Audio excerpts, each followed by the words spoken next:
Pascal. You are now rocking with that dude Pascal. We be going wild, Haitian in the building, so original. Got the haters catching feelings. Get your hands up to the ceiling and keep them held high. Cause St. Louis isn't ready. Forget about it, goodbye. Hold on, we just saying hi. Find somebody, rise up weekdays. Catch us live, somebody. Let's go. Good evening. Good morning and good afternoon, everybody. Welcome to the Pascal Show. Hope you guys all doing well out there. Hope this show finds you in good spirits. Hope you had a wonderful, fantastic Sunday. Hopefully it was everything you needed it to be and more. Okay. But nonetheless, we are here. We are back at it again for another convo. Okay. So good evening to every single last one of y'all.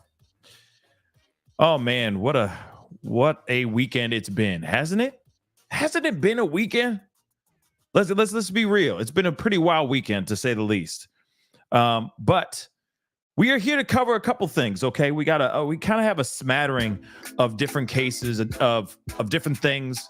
We are going to be mainly talking about the Sebastian Rogers case, all the stuff that's been going on. I got so many questions. I got questiones, as I say all the time. Okay, I got questiones like a mug. Okay, but nonetheless. Okay, sorry, I had some headphone issues here.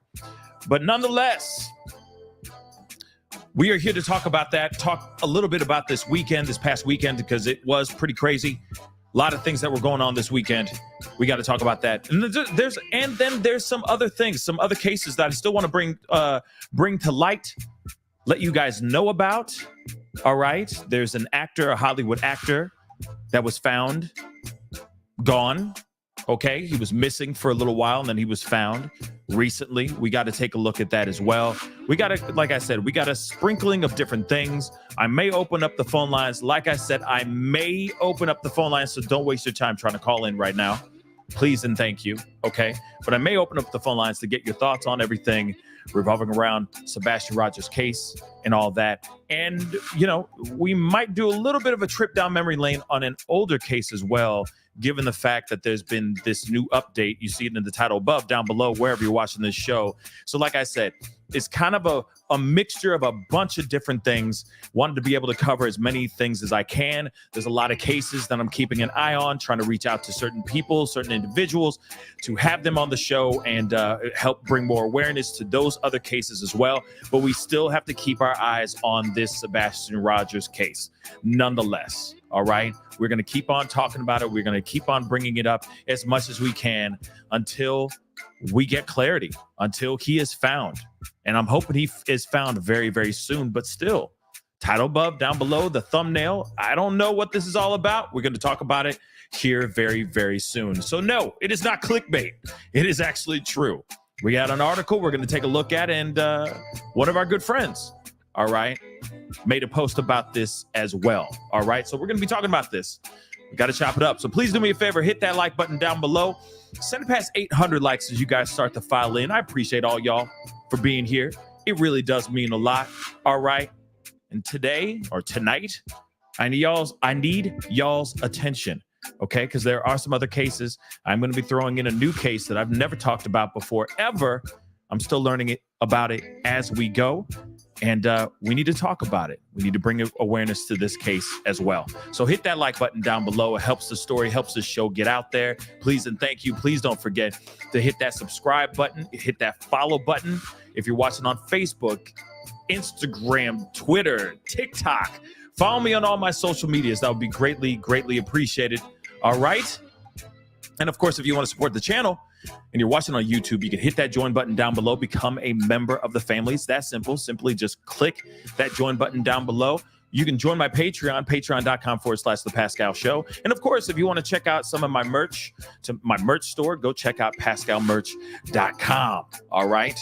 I'm sure there's going to be something in there you'll appreciate and like. So anyway, we got to get into some things. Like I said, we got a few things we're going to be talking about, chopping in and out of, you know what I mean? We're going to be talking it up. We got some things we have got to talk about, of course, but at the same time, let's not forget that there was an eclipse. Okay? A total eclipse of the sun. I'm sure. Did anybody do that? Did anybody use that song at all? in any of their little TikToks and their reelsy reels? No one used the total eclipse of the heart. Anybody? Or was I the only one that kept having that playing in my head the whole day? Because everybody was like, total eclipse of the sun or total sun eclipse. You know what I mean? So I was waiting for somebody to be like, total eclipse of the sun. You know what I mean? And I need you now tonight. You know what I'm saying? I was expecting something like that. Okay? I was expecting something like that. And I didn't see any of it online. But I wasn't really online like that today. Because I was too busy trying my best to enjoy the eclipse itself. And then, of course, I wanted to see if planes were going to fall out the sky and stuff. I mean, I didn't want that to happen. But you get what I'm saying, okay? I was expecting some craziness, all right? I definitely was expecting, or, remember Y2K? Anybody remember Y2K? And then we were all waiting for, everything to just go ass over tea kettle. Or was I the only one who thought that everybody was losing their minds over Y2K? That was crazy too, because there was a certain corner of the world that was like, woo, thank God, we good. We in the clear, y'all. During New Year's Eve when they were dropping the ball, right? 5, 4, 3, 2, 1, Happy New Year, right? Everyone was either going, okay, we good. Cell phones are still working. Computers are still working. Bet, right? And then there was the other side of the world that was like, damn, nothing went to crap. Did anybody else notice that? I know that's a little bit of a deep cut for those youngins out there, but still, something to think about. Because I feel like that's kind of the same reaction with this. It's like, oh yeah, planes are going to, everything's going to be belly up, and there's going to be glitches in the matrix, and we're actually going to see the face of God during this whole eclipse. And then what happened? Nothing. It got dark, and the sun turned into a doggone donut or a halo or ring of fire. Johnny Cash. That's it. I mean, it was nice. It was very cool to see. Don't get me wrong. It was cool. Science, baby. Yeah, science. You know that phrase. So it felt cool to see it, but at the same time, you know what I'm saying? But some people were like, because they just want to see everything go belly up. And I'm like, no, we don't I like everything that's happening right now. Let's just keep it at a status quo. Everything's cool. Everybody chill. Yeah, apocalypse. Yeah, that's actually pretty good, Jessica. That's actually pretty good. Yeah, you know what I mean? Eclipse or something like that. But you know what I'm saying? Science. So that was cool. Okay, but I'm sure you guys were at least one of these guys.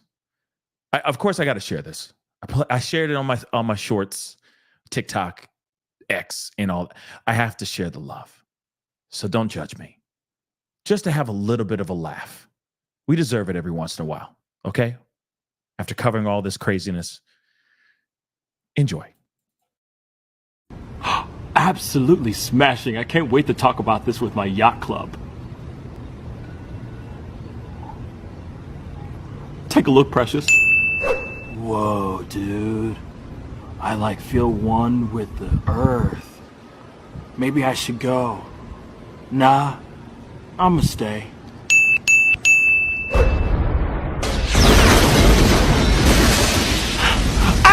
Was right!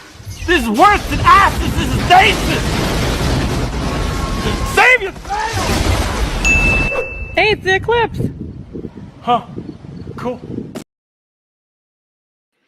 Which one were you guys? 1, 2, 3, or 4? I know some people are like, I was 5 because I was doing this, and this, or I was 6 because I was like a combination of everything, that kind of thing.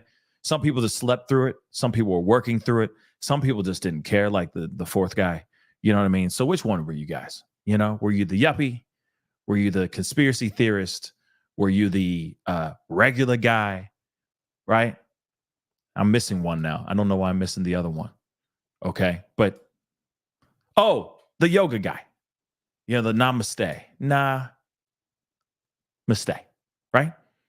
So anyway, let that continue. Let that sink into your plums and think about it.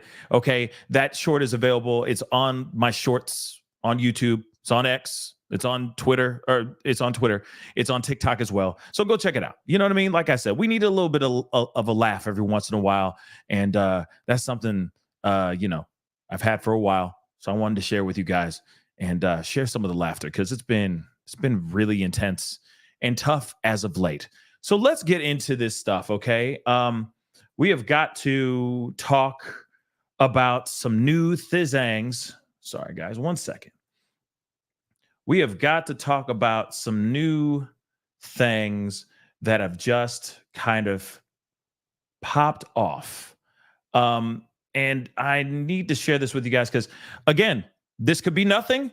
I'm just going to say it really quick. This could be nothing, but it could be something as well. So I wanted to share this with you guys. This is something as far as an update, because a lot of the updates that a lot of the stuff that's been circulating around Sebastian's case has been very, nothing's been solid.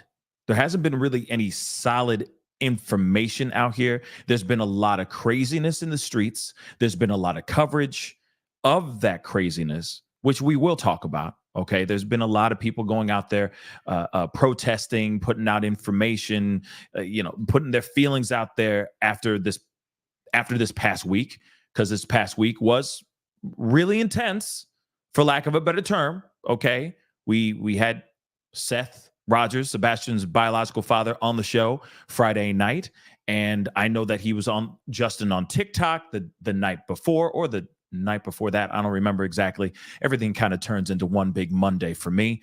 Okay, but still, he went out there, dropped some bombs on that show, came over to my show, clarified some of those bombshells, but dropped even more bombshells.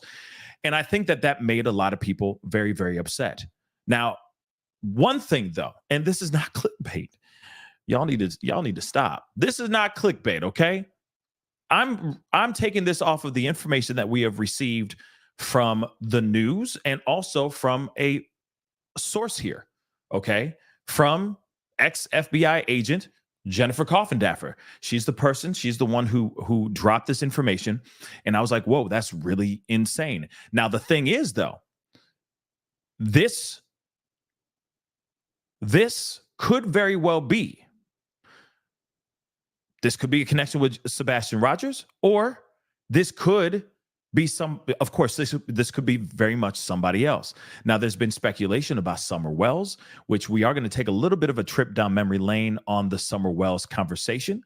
But at the same time, she put out this information, and I wanted to share this with you guys because I was like, whoa, this is a very, very big deal in my personal opinion. Because again, if you remember, when we were looking at Riley Strain's situation, we found two remains, during their search, they found two bodies during that search. Now we're going through and they're doing everything they can to find Sebastian Rogers. And now they're saying that they found human remains out here. So let me share this with you guys. Okay. And this still, no matter what, very interesting information. Okay. So it says human remains found in Tennessee on property in Kingport. Kingport is in Sullivan County, Tennessee. No more details. In case your mind is going where mine did, here is a map. All right. And of course, we got the article here we're going to look at here in a second. There has been no alleged connection to Sebastian Rogers. It could be anyone waiting for more news. And I'm very interested to see what happens and who this remains are. If this is Sebastian Rogers, could this be a connection to Summer Wells as well? I'm wondering. Maybe, maybe not. Because you got to remember, this young girl has been missing for a while now. And that's the thing. Some people are saying underneath, okay, saying Summer Wells' home is in Rogersville, Tennessee. Okay, it's close to that area as well. No word on approximate age yet. Prayers for all. Okay. And you can look right here, BAMO, right? So not very far, okay, from where she is from, right? So I'm curious, who are the remains? Who could this be? So let's take a look at this article here. It says human remains found on a property in Kingsport. So let me blow this up a little bit more so you guys can see this. Bye-bye. All right. Sullivan County Sheriff's Office, the SCSO, reports human remains were found on a property in Kingsport Sunday afternoon. A news release from SCSO Monday said the remains were located in the Kingsport area of the county. No approximate location or street name was provided. The release said the remains were investigated on site by SCSO investigators and representatives from the William L. Jenkins Forensic Center before being sent to the Forensic Center for evaluation and identification. The SCSO said the investigation into the discovery is ongoing and further information will be released when it's available. Now, here's the thing. This could be male. This could be female. We don't know, right? They just said that they have found remains. And what I find really interesting is, of course, we have a smattering, okay? We have a long list of people that are lost and missing out here in just America, okay? Imagine the amount of people that are missing right now as we speak. Okay. Now, there's a good possibility that this could very well be Sebastian. This could be Summer Wells. There was another comment in here as well, which I'm going to show you guys in the comments section of this post. And I appreciate Jennifer Coffindale for putting this information out here. Okay. Because still, no matter what, this is very, very wild nonetheless. Okay. But she, of course, said, okay, but, talking about Summer Wells, she said absolutely a consideration. I believe it's not Sebastian. I believe the remains of Layla Santinello has finally been found missing from June. Okay. So interesting, maybe. Okay.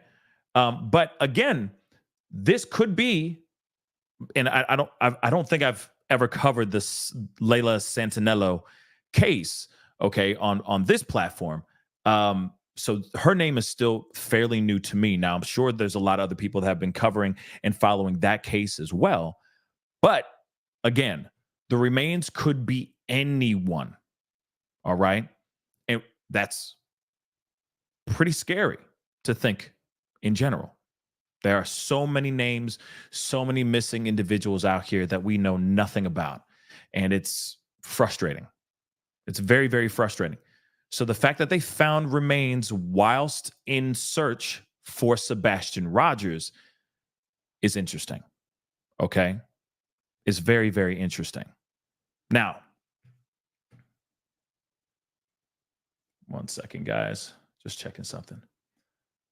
Now, I think that's very interesting. Okay? I think that's very interesting. Now, I'm wondering, because some of you guys are saying it's an older male. Miss Nancy said it's an older male. Okay.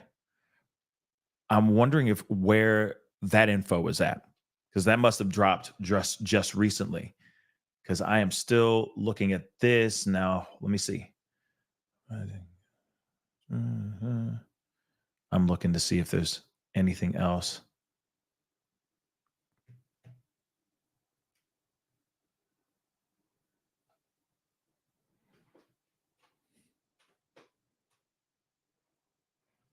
So I am curious.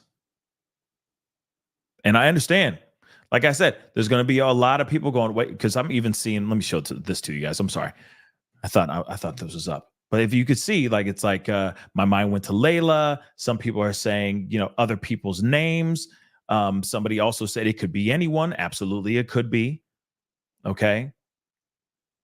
But like I said, I haven't heard anything from anyone outside of this reporting talk about this, but no matter what, still wanted to be able to bring this up to you guys because, hey, again, even when we were talking about Riley Strain, remains were found. Two separate bodies were found in that river while they were looking and searching desperately for Riley Strain. So again, pretty interesting stuff. Let me slow down this chat real quick. Forgot to do that. I apologize. Let me just do this real quick. Slow it down just a little bit. All right. But again, this is very interesting information. I know that some people are saying that it's not fully, like it's not, there's no connection to Sebastian, but I have yet to see any updates about that yet. But I've been tagged in this post quite a bit. I wanted to share this with you guys because obviously if there's any updates, any movement going on around this particular case, I wanted to share this with you guys nonetheless. Okay. Now, obviously there's a lot going on here. Okay. So we got to talk. Okay. Tonight's show is going to be more of a discussion. Of course, there's some other cases and there's other pieces of information that I really want to get as many eyeballs on because there are other cases, or there is another case that I want to bring up to you guys and let you guys know about as well, because it's very strange and it has to do with somebody who is on a very popular TV show, mind you. So we are going to be talking about that in just a little while. But nonetheless,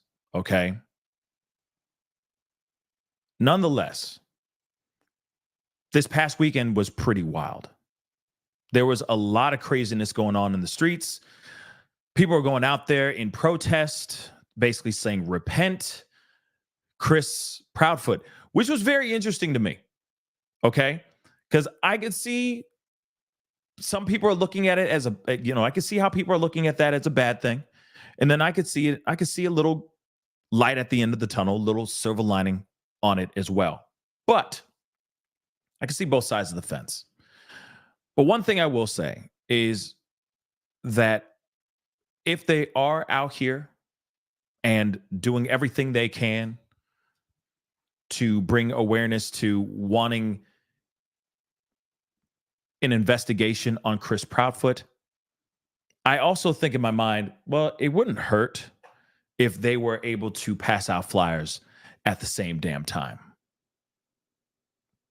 I mean, if you're out there on that agenda and you feel some type of way about the Proudfoots, I get that. All right? I get that. I understand. Hey, to each their own. It's your opinion.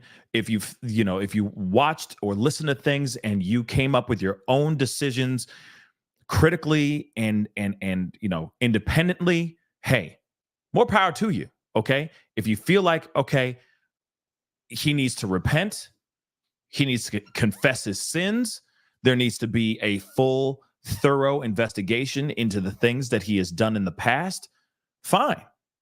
But I also think if you're going to be out there protesting and speaking that piece and putting out that narrative, it wouldn't hurt to just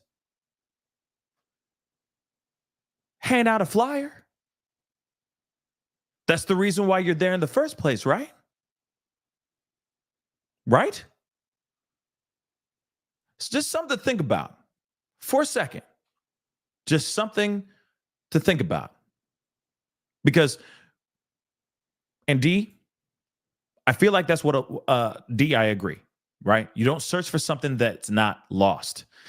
And they are still, from what I understand, they are still in a camp at some sort of yogi bears, something campgrounds, chilling the cut in their RV. Okay, they're chilling. They're nowhere near their house. There's obviously some speculation and rumor running around here that they're going to be moving out of their house and trying to sell their house. Don't know if that's entirely true. I'm going to keep it a buck. I don't know if that's entirely true. That's just what the rumors are saying right now. I heard other rumors about, Katie maybe dyeing her hair, but, at the same time, that's not an admission of guilt. It just may be her trying to fly under the radar. You see what I'm saying? So I've heard rumors out here. Rumors. But that's weird, right? They're in an RV away from their home. They have literally just said, hey, you know what? I'm just going to let 50 do their job, and we're going to sit here in our RV away from the house. And what if Sebastian walks home? What if Sebastian left and hid out because he was tired of the ridicule, tired of the punishments, tired of any of the things that have been alleged about his upbringing and the dynamics within that home, which is very damning, period. You heard it on, we went into more detail on the interview that I had with Seth the other night on Friday. It says a lot, right? He said a lot. There was a lot to digest, a lot to take in. And it hurt to hear any of that. It really did. So I understand why people, not only just from the multitude of interviews that Seth has been on, because you got to remember, he wasn't only just on one podcast. He went on national news and was saying certain things as well about the Proudfoots. Same things that he was saying on Justin on TikTok. He was saying the same things on Nancy Grace, Court TV, opening and closing statements. Let's not forget that. He went on 2 different shows on the same huge platform and said what he said. Of course, we clarified a bunch of things, but even when he clarified those things, it did not make the Proudfoots look any better, which I don't think you can really make the Proudfoots or anyone look better, even if you clarify it, right? So that kind of stuff, very interesting. But there have been people out there in the streets doing their thing. Repent, so on and so forth. Like I said, it just breaks my heart that, and don't get me wrong, I feel like it's, if you want to be out there and say what you need to say, I'm with it 110% all day. Shoot, no hair off my back. But at the same time, how about that energy spent on not only just that, but also maybe going out there and helping find Sebastian? Handing out flyers. I mean, it could be just that small. It could be that small. While you're saying repent and telling the people about how they need to repent, you're handing a flyer to that person. This is what I think about the Proudfoots or whatever. This is how I feel, so on and so forth. But here's a flyer of this missing young man. Have you seen him? Have you seen him anywhere? So on and so on, right? I think that would be extremely helpful. Extremely helpful.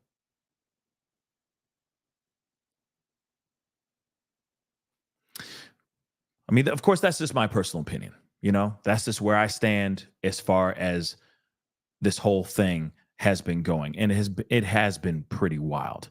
Okay. But nonetheless, we got a couple videos we need to take a look at. And then, you know, there was a clip from it was on JLR's platform, saying something about that there was an alleged eyewitness account that apparently has not been investigated at all, at least as far as the reporting that JLR investigates said on his YouTube channel. Okay. And, you know, I like giving credit where credit is due. Doesn't matter what the platform is, giving credit where credit is due. That information was given right there on his show, on his platform, saying that that he was seen, that there was a kid seen in a pickup truck very, very early morning, on the morning that he went missing. Okay. Now, is there a connection to that? We don't know. Why? Because allegedly, according to JLR, that tip has not been investigated by law enforcement. Now, that was information that was given, if my memory is correct, yesterday. Okay. Now, anything could have transpired from yesterday up until today.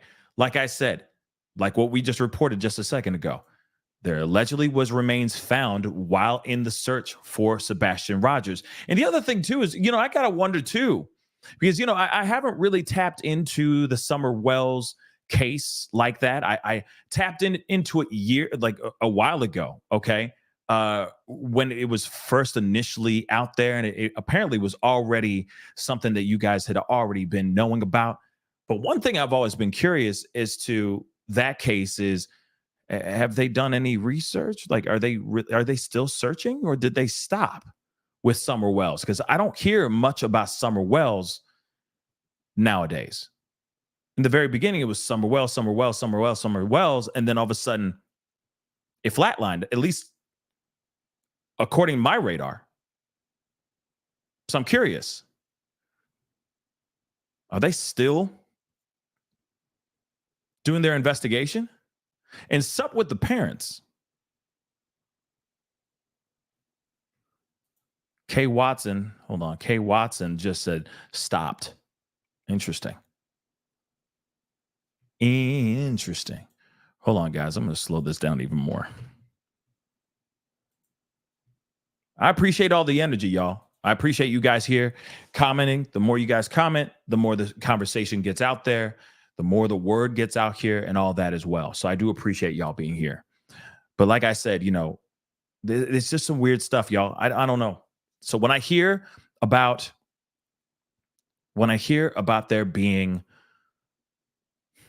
people out there protesting, let me just say this too. The pew pew being pulled out is not true. It's not. Now, I got that from a very reliable source. I will say that. And they said that part where the pew pew was pulled out is actually not true.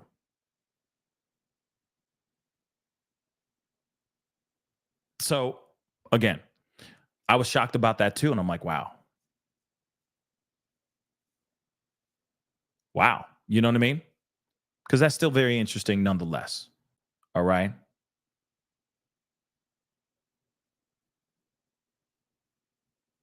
Hold on, guys.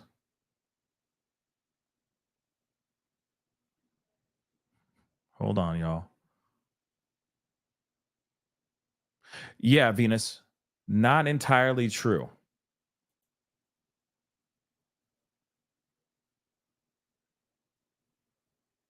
Oh, interesting. Thank you so much for letting me know. Dolphins 517. I don't know. Let me see what I can do. I can't be hovering over this and being like, how can I slow this down even more? You know what I mean? So I'm going to do my best with what I can for right now. I slowed it down even more. All right. And if it ain't working like it's supposed to, it is what it is. Oh, Grace. There she is. I've been waiting for you, Grace. I have been waiting for you.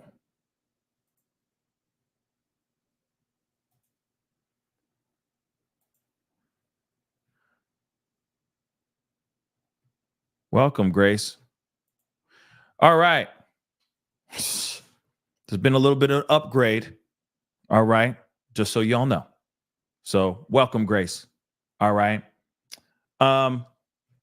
Let's see what. Becky, thank you so much. I consider you a reliable source because you always use reliable sources for your information. I appreciate you, Pascal. Thank you so much, Becky. I really do appreciate it. Yes. And I will say this. The reliable source did tell me that is not entirely true, or that's not true. Yes, there was a commotion, but there was no pew-pew that was pulled out. Now, that was from a reliable source and all that. At the end of the day, I think that things are kind of going off the rails and we're going off the beaten path a little bit, and we're forgetting what the real reason why we're here, right? Why people are out there, as we have been saying millions of times. I feel like I need a shirt that says boots on the ground, but boots on the ground out here is to find Sebastian. And, apparently there was some investigation on a specific area. Allegedly, there were items found in that particular area, and then nothing happened. They didn't do anything at all. Okay. They didn't take anything at all. Okay. Now, my question is one of the things that I'm still curious about is whose remains this is that were found. Is it Sebastian? Is it somebody else? That's something that I'm very, very interested in finding out as well, because again, that is a very frustrating situation. And my heart goes out to any person that lost a loved one, okay, that may be their loved one here. So anything is possible here, which is very, very frustrating. But I got a few things I want to share with you guys real quick. Let's take a look at this one. And this is, in regards to the search for Sebastian and all that. And yeah, the search is ongoing. People are still looking for Sebastian. And, but yeah, this past weekend was pretty insane. Let's take a look at this. 6 weeks have passed since anyone saw 15-year-old Sebastian Rogers. Despite ongoing search efforts inside his community, authorities announcing this week they have no new leads. Sebastian's friends and neighbors are rallying to ensure that he remains not just in their thoughts and prayers, but also a part of their search efforts. Dryden Quigley reports. Believe and we decree and declare that Sebastian will come home safe and unharmed. 6 weeks and no sign of Sebastian. But that doesn't mean people are giving up hope. People like Jaden Semich. Anybody can be frustrated and anybody can be angry with what's going on and how there's no evidence and no nothing. But it just doesn't stop me from continuing. Doesn't stop me from searching. Now, I want to point this out really quick. Like, I give mad props to this man right here, because honestly, there's not a lot of people out here, okay? There's not a lot of people out here that are willing to dedicate their time and effort out here, especially for this particular situation. I'll turn up the volume. Sorry, guys. Thank you so much for the heads up. All right. But nonetheless, I think it's extremely important that we realize that there are people out here that are waking up every day, that the people that are local, that are waking up every day in and day out, and they're putting in their time. Okay. They're putting in the time, which is big in my personal opinion. So I think this is amazing. And I don't even know who this guy is, honestly. Okay. I don't know who this guy is, but I do appreciate him coming in and putting in this information. From searching. He did not know and putting in the time. Rogers family before, but said he felt moved to join the search because it was so close by. It being my hometown, or home county rather, it really just hit home for me. I've never gotten involved with the missing persons case before, but with this one, I felt obligated to. He was one of dozens who attended a prayer vigil on Saturday evening to remind the community that the search is not over. We need the unity and we need prayer surrounding this whole situation. I think tensions are high, people are stressed, people are worried, and this is a time to be still and just really focus on what's important. Now, these are all cards that people have written here at the Vigil, from parents to young children, and they're hoping to give them to Sebastian once he's found safe and alive. This all comes after a search effort this week by police turned up no new evidence. It's always kind of sad, when a search concludes and we don't have a child. So I just thought maybe we needed a little bit more encouraging. Part of Sebastian's family, including his dad and grandparents, joined the vigil, all wearing shirts that read Sebastian Strong. And the more vigils and the more news presence and media coverage that we get, the more his face keeps out there, and maybe somebody will see something and they'll say something and we'll get Sebastian home. I can't agree more. And also, I want to remind you, okay, the proud feet ain't been nowhere to be found. Nowhere. They're in an RV down by the river. They're vacating, guys. There was a vigil. I don't know if you guys remember this or know this, but Seth was on the show on Friday night. We had a late, very intense conversation.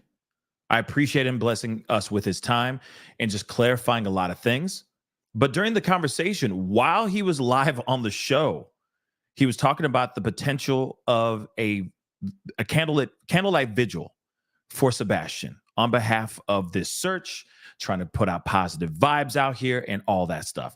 He said, oh, well, we might be moving it up to Saturday instead of Sunday because Sunday is supposed to be raining.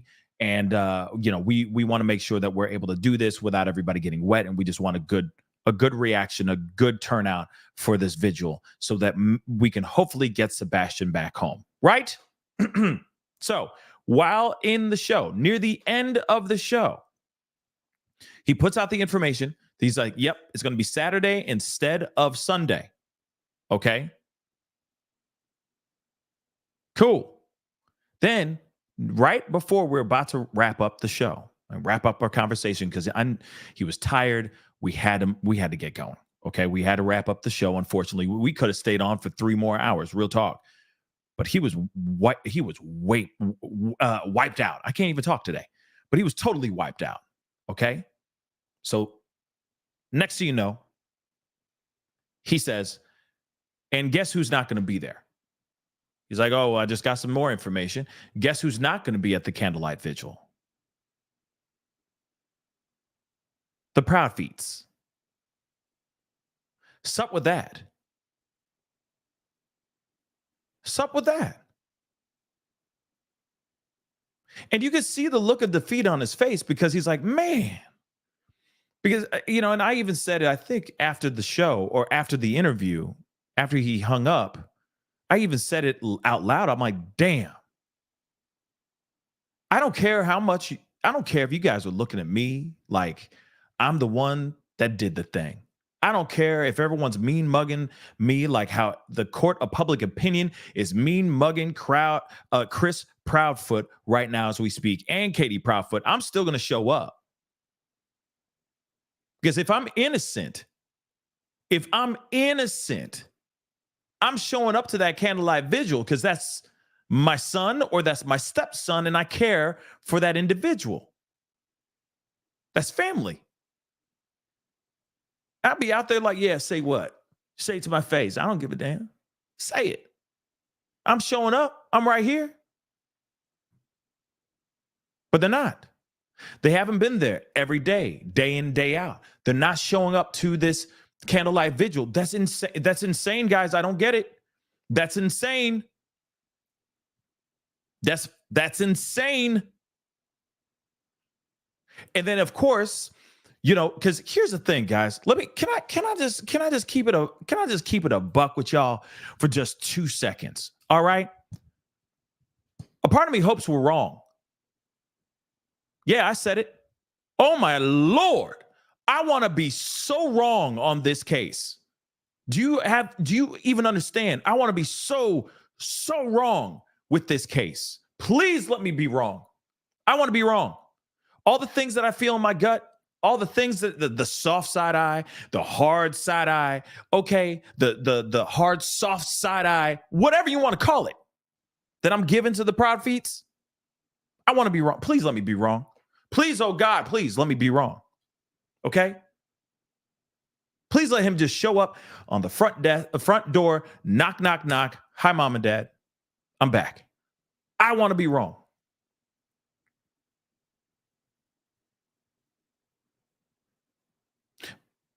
But them not showing up to anything is making things extremely hard out here in these streets for the court of public opinion and for my opinion. It makes it worse every time because I talk to Seth a lot.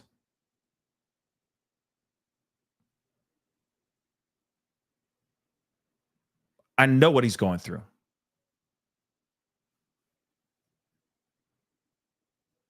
I feel his pain.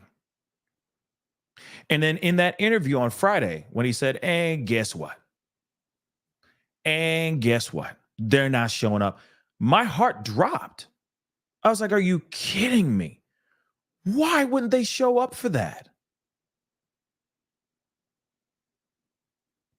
Despite trying to avoid public ridicule, they'd be protected. They'd be protected by Seth and the people around them. They'd be protected by their family. So why wouldn't they show up? Why wouldn't they? Like I said, as many opportunities they have been handed out here. The many opportunities they've been handed, they keep on dropping the ball. They choose to do the exact opposite of what we all assume they're about to go and do, which is what we believe, and I believe is the right thing, like showing up to a candlelight vigil. Fine. You don't like getting dirty. You don't have time to go into the woods and all that. Sure, you're working, cooperating with law enforcement. Fine. That's cool. Do you, boo-boo. But your own son, your own stepson's candlelight vigil, you're not even showing up to that, y'all. What the hell is that? That's knuck and futz. That's absolutely insane. That is, tell me you did it without telling me you did it. That's just what I feel in the court. Literally, my gut reaction is that. What are you hiding? Like we said a million times before, and we even heard it from Seth himself. Why go out looking for something if it ain't lost? So what's up with that? What up, though? That's what I'd like to know. Okay? It just doesn't make sense. And again, man, I really wish, or I really hope I am absolutely 110% wrong here. I really, really do. I want to be so wrong on this. I want to be so wrong, man. I do. I want this kid home, alive and well.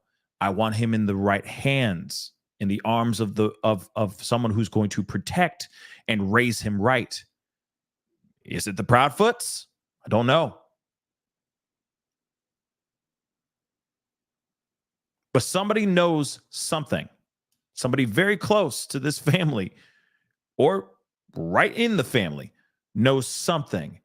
And I keep saying, man, if I keep just coming out here and, I just do these lives, I keep talking about these things, get as many eyeballs on this, as many ears on this, that maybe one day someone in the family that knows exactly what happened here will step forward and fess up.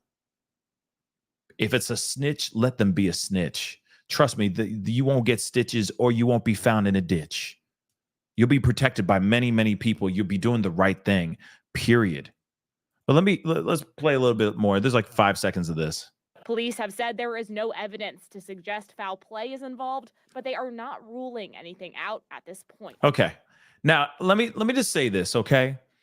What's really frustrating to me, and I know that lately we've been, talking about 5-0, we've been talking about law enforcement, LE, the Leos out here and all that stuff. And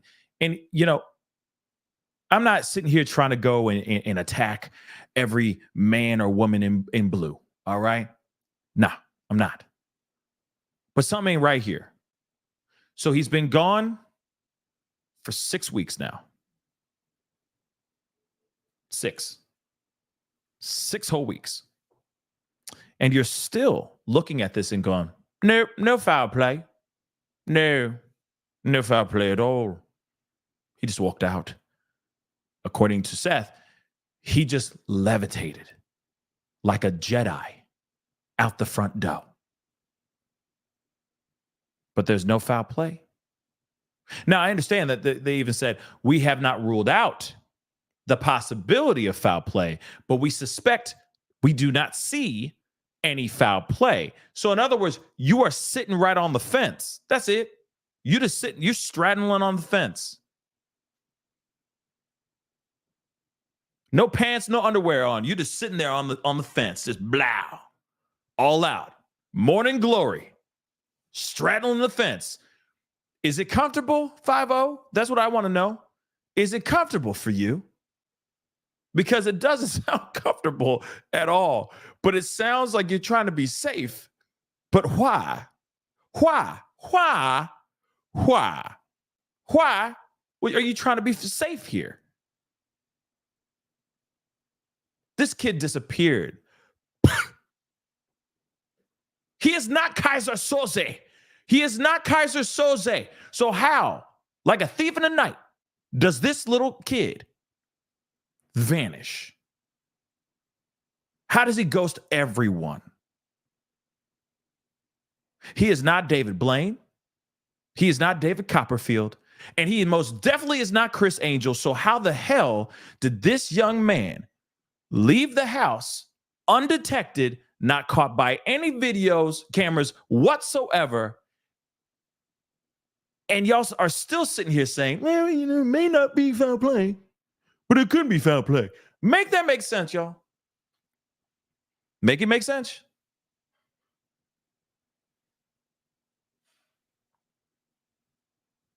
Make that make sense. Okay?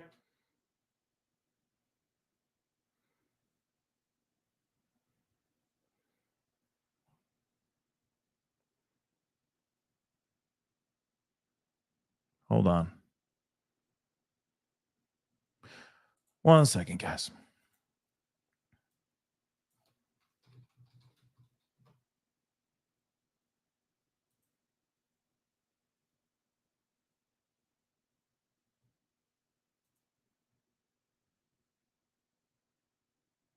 Did I understand that? 1 second. Do I understand? Hold on.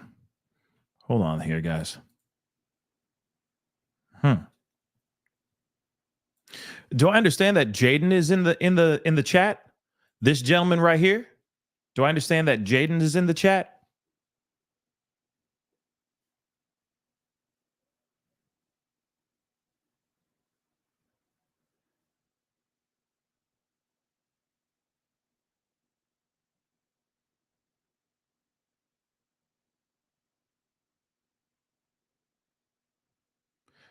Oh, there you are.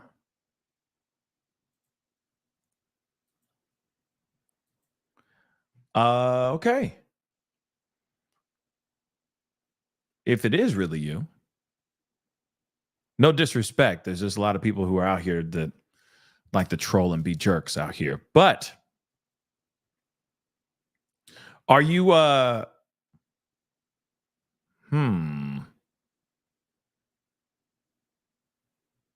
trying to see if I can get you on the phone. Do you have time to call in into the show?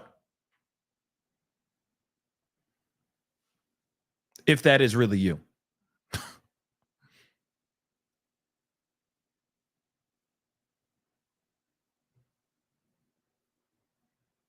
Let me know. Think about it. Let it ruminate, you know. Let me know. But yes, I am very, very curious. Now, just for the people who are coming in late to the party, I'm keeping an eye on it. If he does, you know, I'll keep an eye. All right. If he's down for it, I'll keep an eye out. If not, I totally understand. He's probably exhausted. All right. But if he's got time, then I'll throw out the number to him and have him call in and all that stuff. Because I'm very interested to hear what he has to say about the search and everything that went down this past weekend. Because this past weekend was pretty crazy. And of course, we still haven't found Sebastian. For those of y'all who are late to the party, allegedly, it's him. Okay, discerning. Thank you. He hasn't said yes or no. So if he is around, he'll let us know. Okay. But for those of y'all who are late to the party, allegedly there has been a body that has been found. It has not been confirmed whether it is Sebastian or anyone else. So before everyone gets very upset or anything of that sort, I'm just giving you the updates because apparently there was a body that was found during the search for Sebastian Rogers in the area, a little outside of the area as well. So, like I said, it's very, very important that we know about it because there could be a connection there, or there may not be a connection there at all. Okay? At all. So, like I said, yeah, I didn't. But again, if it is Sebastian, I feel like we would have been hearing something about it by now. Okay?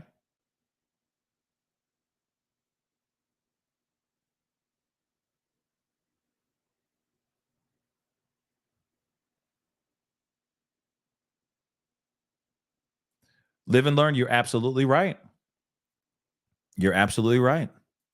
I'm quite curious about that as well. But yeah, I have a while. I don't know. I guess Jaden may have hopped off. Maybe he disappeared. If not, because I don't see him saying anything like, yeah, I'm down to call or anything of that sort. So we're just going to continue on with the show, continue on with the conversation. Okay.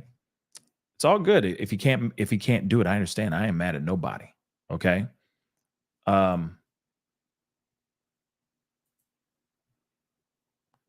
Let's see. Abby, let's go into these really, really quick. Abby, just tagged you on in X specific to this. Thank you, Abby. I'll take a look at that in just a minute, okay? UPSer, whoa, what's up, man? What's up, girl? Hey, thank you so much for gifting 5 memberships. Welcome to the family, all 5 of y'all. Sharing is caring. Yes, Melly, thank you so much. Hi, beautiful Pascal and humans in the chat. Hello, Melly. Thank you so much for being here. I really do appreciate your energy. Priscilla, thank you so much for becoming a member. Welcome to the family. Welcome to the family. Lily, thank you so much for Y2K. I remember my mom was praying, LOL. I know everybody and their mom was like, thinking that everything was going to shut off, computers weren't going to work, all that stuff. You know what I mean? Jillian, thank you so much. Keep up the good work. Thank you so much. I really do appreciate that. Mimi, thank you so much. Be kind to everyone and hit the like button. Thank you. And thank you, Mimi. Thank you so much for that reminder. Yes, everybody hit that like button down below, please. And thank you. Nicole B, what's up? Thank you so much. But how did we let Seth get away with Sebastian fell on my hand, Pascal? Happy Eclipse Day. Now, one thing, okay. I will say this. All right. There was a lot that was said in the conversation. All right. There was a lot. And I had a lot of questions from the stuff that was being said in the conversation about other details and all that. Now, I can't sit here and go through every single nuanced thing right at that moment. But while I was sitting there rewatching all that stuff, it makes you realize, oh gosh, there's more information here that I'd love to talk to him more about. Maybe we will talk about that at a later date. But does it automatically mean, I feel like he was telling the truth about an accident. Things do happen. Accidents do happen. I believe that it was a mistake, an accident. I really do. I really, really do. I don't think that Sebastian was getting the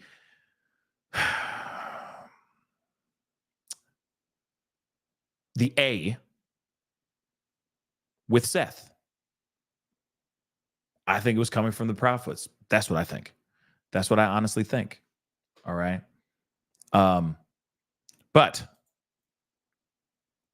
I am going to continue. Okay. Discerning. Thank you so much for the 5. It's not Sebastian's body. I led a prayer and closed prayer at Vigil. Tonight, discerning? Did you do that tonight? Okay. Jaden messaged. Now I gotta wonder where he messaged. Where did he message at? That's the question. Where did Jaden message? Let me find out. Let me take a look. Where could he have messaged? Did he say where he messaged? I'm going on a wild goose chase.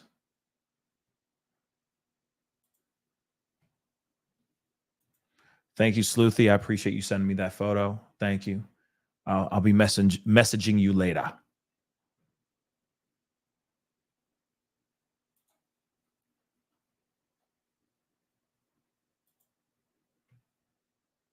Just wanted to reach out. Okay, so this apparently is from somebody who just sent this or like put this in the group, in the chat, in the timeline, just so you guys know.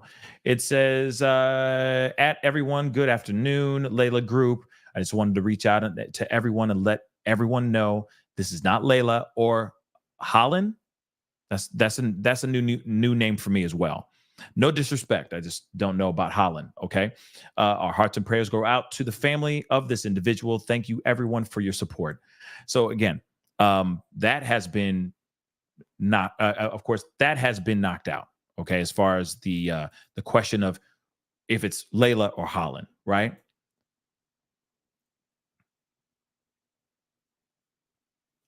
Very interesting, though. Hold on.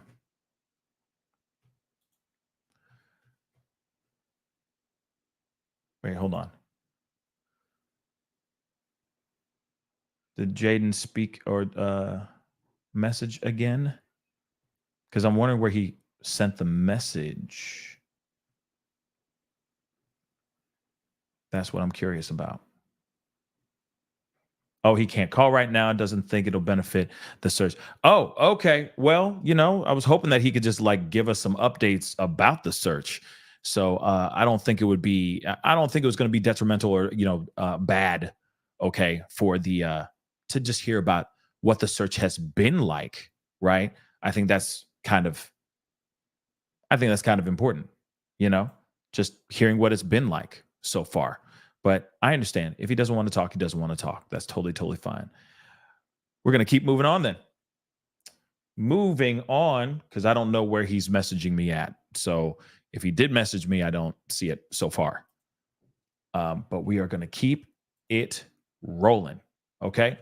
So real quick, guys, hold on. Let me just make sure I got a couple of these things on and popping, because of course I want to give you guys a little bit of the stuff that's been going on over the the week, over the weekend, and all that as well.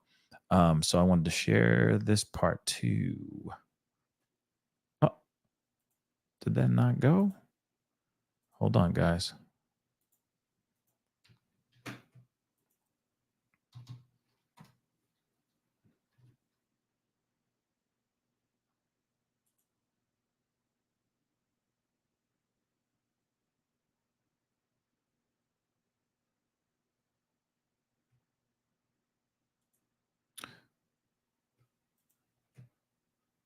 I'll take a look at that.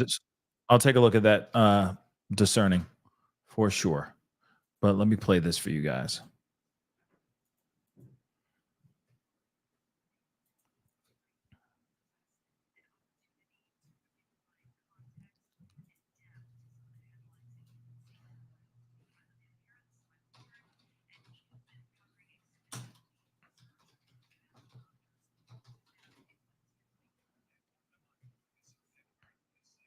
Obviously, this is a few days ago. Okay.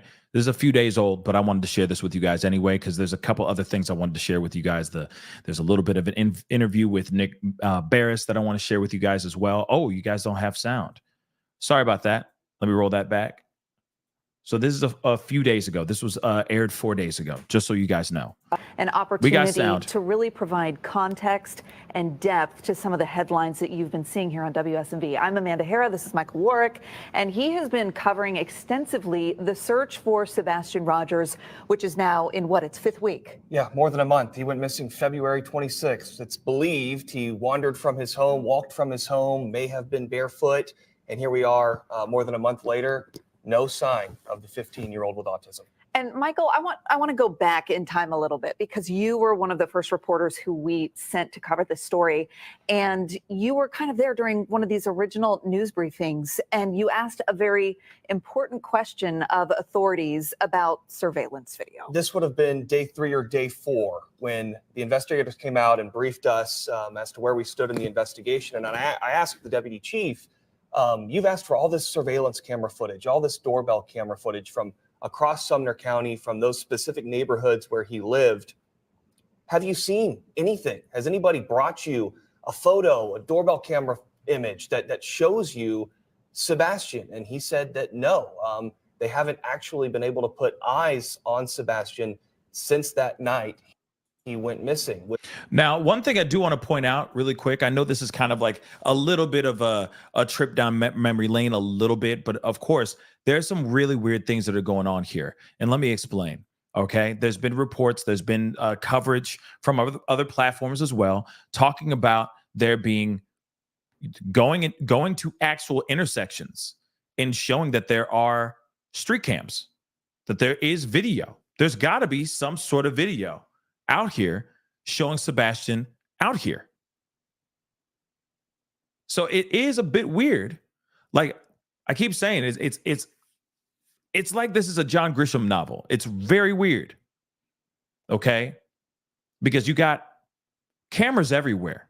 There's no way that this town does not have one single camera. Even one camera showing Katie Proudfoot's car driving back from Texas Roadhouse to the house, back home.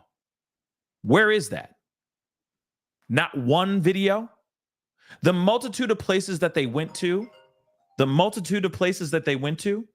make that make sense. That doesn't make any sense, yo. That really doesn't. Okay?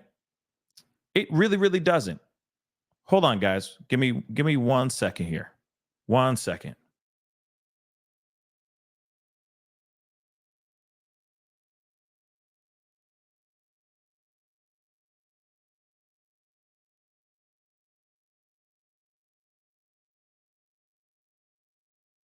Which really stood out to me as a reporter because we know everybody nowadays has doorbell cameras. It seems like there's so many of them across the county, surveillance camera footage. And if he was to have walked away from his home, you'd think that somebody would have picked up a trace of him. And that was not the case. It really is mystifying. And you can kind of pick up on the fact that investigators feel frustrated with the lack of leads or the lack of movement, I guess you could say, in the investigation. Hey guys, we got Seth calling into the show here in just a second. They are frustrated. I just wanted to give you guys an update. Sorry guys, I had to hop off. Just a few days since he's going to be calling into the show. All right. If you guys can hear me, hopefully you guys can. Seth will be calling into the show in just a minute. All right. So hopefully we can put a few things to rest on this. Hold on. Let me make sure he has the number. Okay. Just give me a second, guys. 1 second.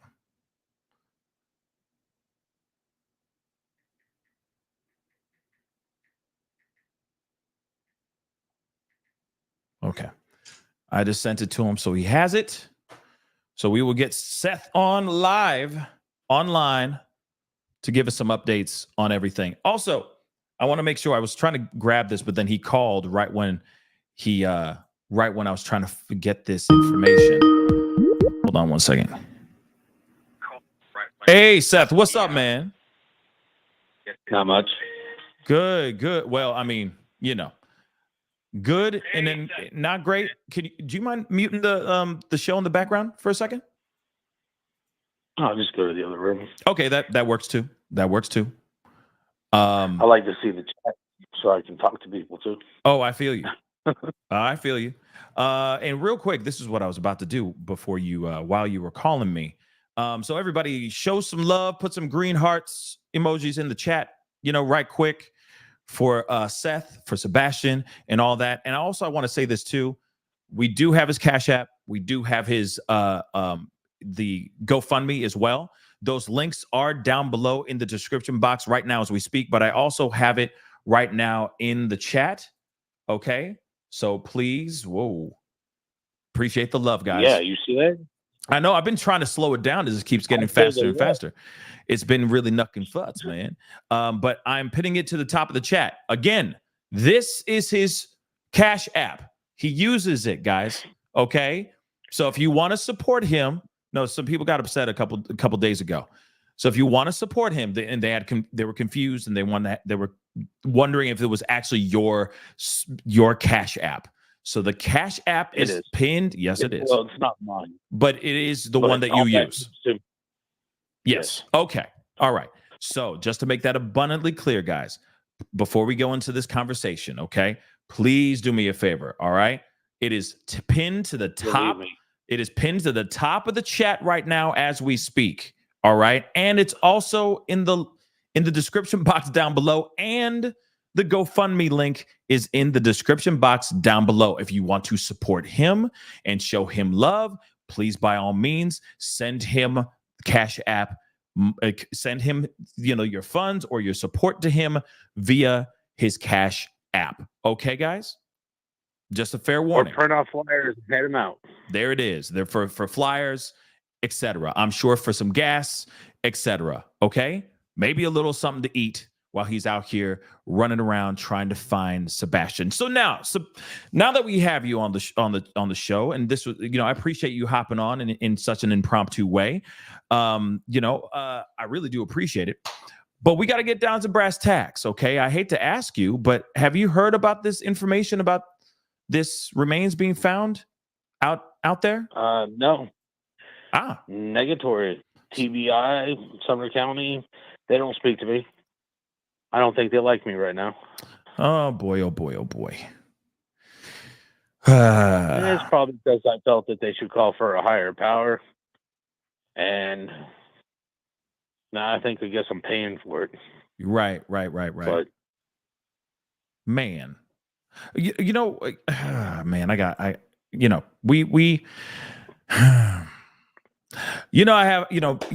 have nothing but love for you. And I of course I'm supporting you 110%. And, my prayers go out to you and your family and all that. And I can only imagine what you're going through as far as, as soon as you get onto a show or you go onto, a Court TV or Nancy Grace or, any of these other platforms, the bombardment of questions. It's the bombardment of questions, and it's interesting because nobody's getting answers, and everybody, humans are inquisitive. We want to ask questions, and we can get answers. Yep. And then as soon as you answer a piece, it opens up another can of worms. And another one. And then it's like, but what does that mean? And then, but what does that mean too? And then it keeps going and going and going. So I do want to say to you that I just appreciate. I mean, let's be real. It's been like peeling an onion. It's been peeling layers of an onion, and as time goes on, there's more information that comes out. And unfortunately, you're the only one that's actually putting out the information. If there were three of y'all, if there were two more people with you, I think that there'd be a lot more clarity, a lot faster. But then again, maybe not. But I do appreciate you being just putting the information out there, whether it's messy or whether it's not. I just appreciate you just saying what I feel people need to know about Sebastian and what has happened in his past.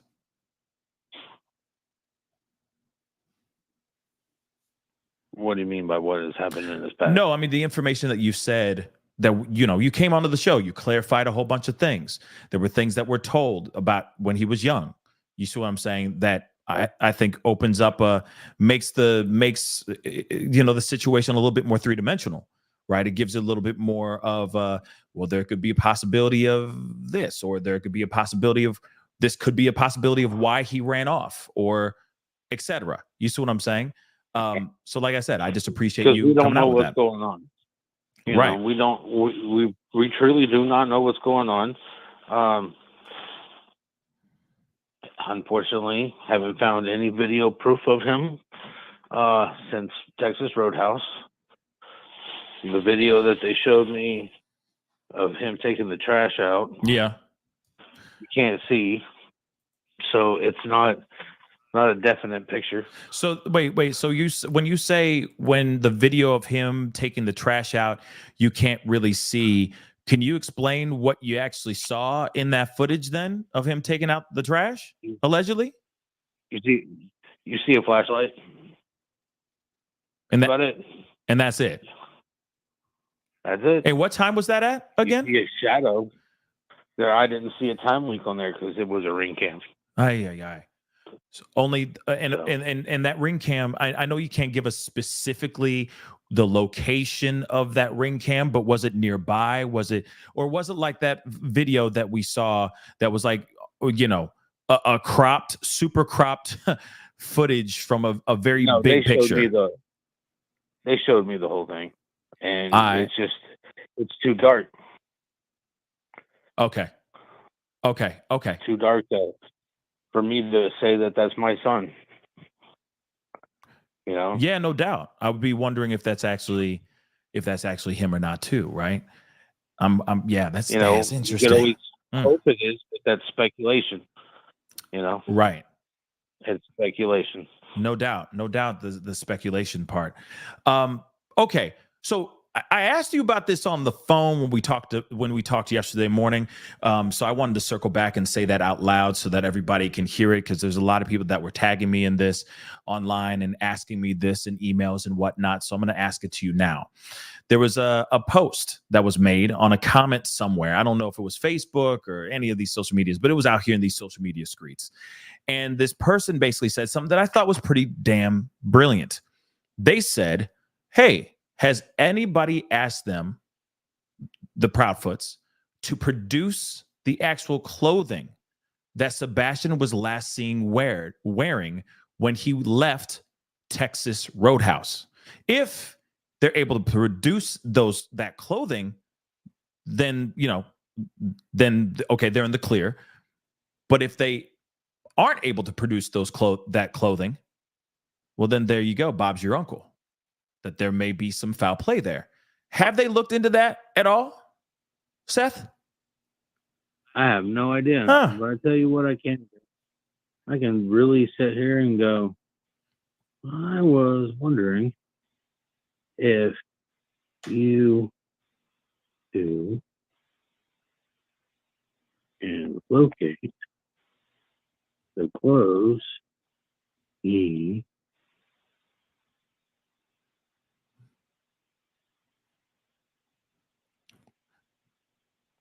Are you literally texting someone right now as we speak?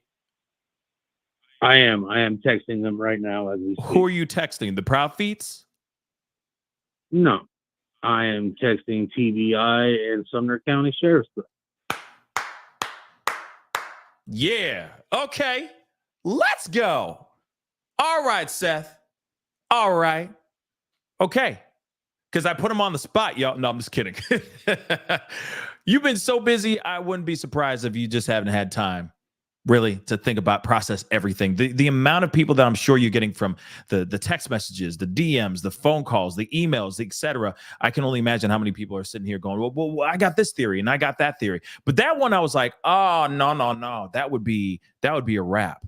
That would absolutely be a wrap. If they cannot produce the clothing that he was last seen wearing, last seen wearing, walking out of Texas Roadhouse, if they can't produce that clothing, it's a wrap. In my personal opinion, that is a wrap.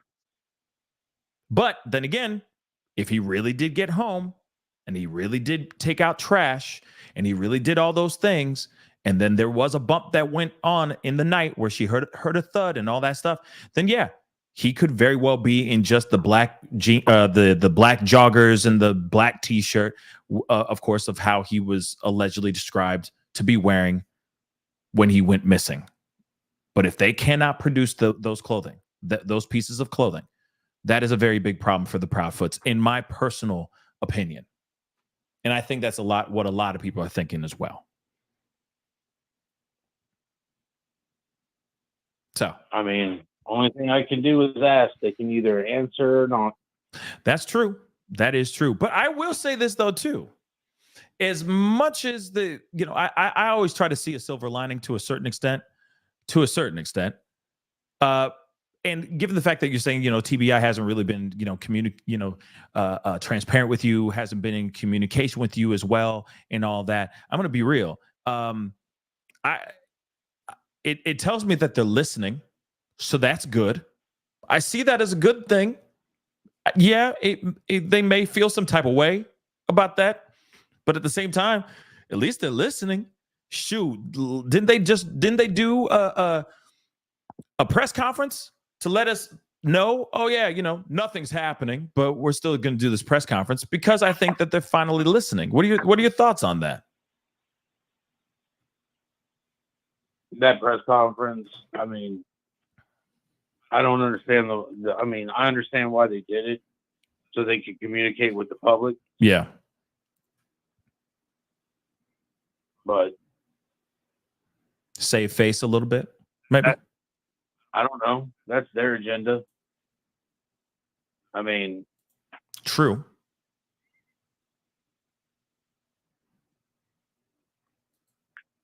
I'm not responsible for them.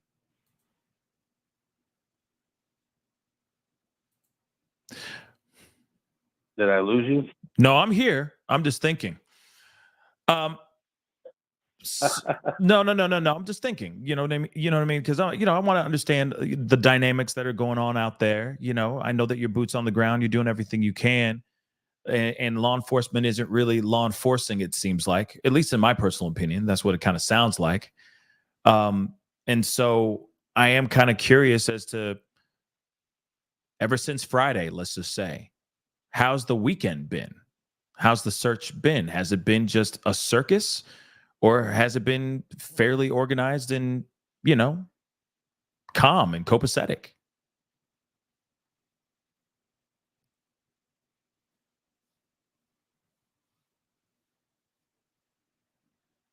I'm sorry, my meds are starting to kick in. What was that? I just asked, how has the search been since Friday? You came onto the show. We talked. Saturday was a whole other day, and you had Sunday as well. How was this weekend? Was it an absolute cluster F? Was it a circus, or was it very, organized and copacetic? Under doctor's orders not to go anywhere. Remember? Yeah. That was under doctor's orders, So, but you were still out there. Were you not? You're broadcasting live. I don't need my doctor actually calling me up and telling me, Well, I mean, what he gonna do? You're trying to get. Wait a minute. I thought we were friends. Not you pushed me under the I mean, you were out here on 4K on the news, baby. So I ain't saying nothing that he doesn't already know. Okay, if he's watching that local news, he already knows. You see what I'm saying? Yeah, probably. Let's be real. But go ahead, Seth. But other than that, I've just been going over information, taking the leads that I've got to figure out the next game plan for where I'm going to go search. Right. Okay. So then what has it been like, for, I mean, there was a big surge of protesters and people demonstrating, wanting, for Chris Proudfoot to repent. What are your thoughts on that?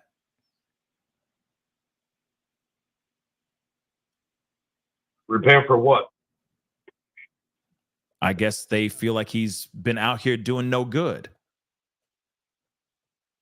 Well,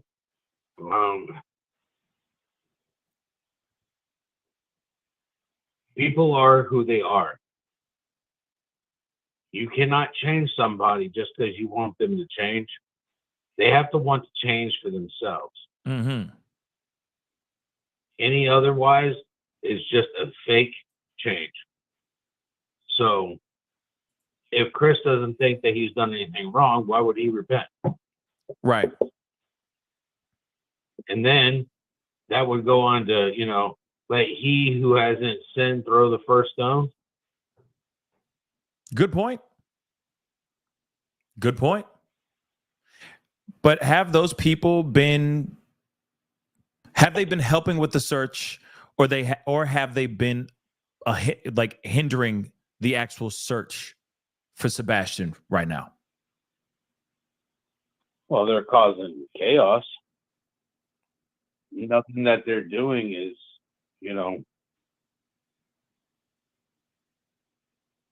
they're not handing out flyers. They could be trying to help find Sebastian instead of getting somebody to repent for their sins that they don't even know what their sins are. Right. Hold on 1 second, will you? Yeah, you good? Yes, Miss Terry.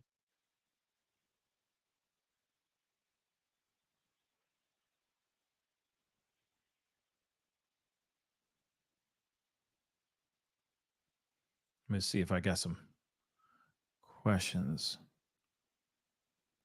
for you. Are you good, Seth? Or are you still talking to somebody?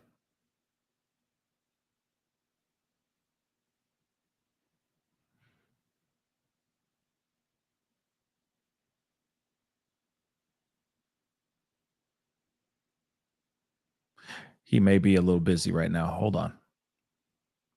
If he hops on, I'll try to get some of these questions to you for you guys. Okay. If I don't get them, sorry, don't get mad. I'll do everything I can. Okay. But don't get in your feels now. All right. This is very impromptu. Did not know he was going to call in at all. I do appreciate him calling in. Of course, it's always a blessing to have him on to give us more updates and give us everything that's going on as far as the search and case and all that. Maybe he got a phone call from somebody else pertaining to the search, and if that's the case, then I'm hoping that that's the case, right? Hopefully that is what it is. Hopefully the meds haven't kicked in too hard, you know?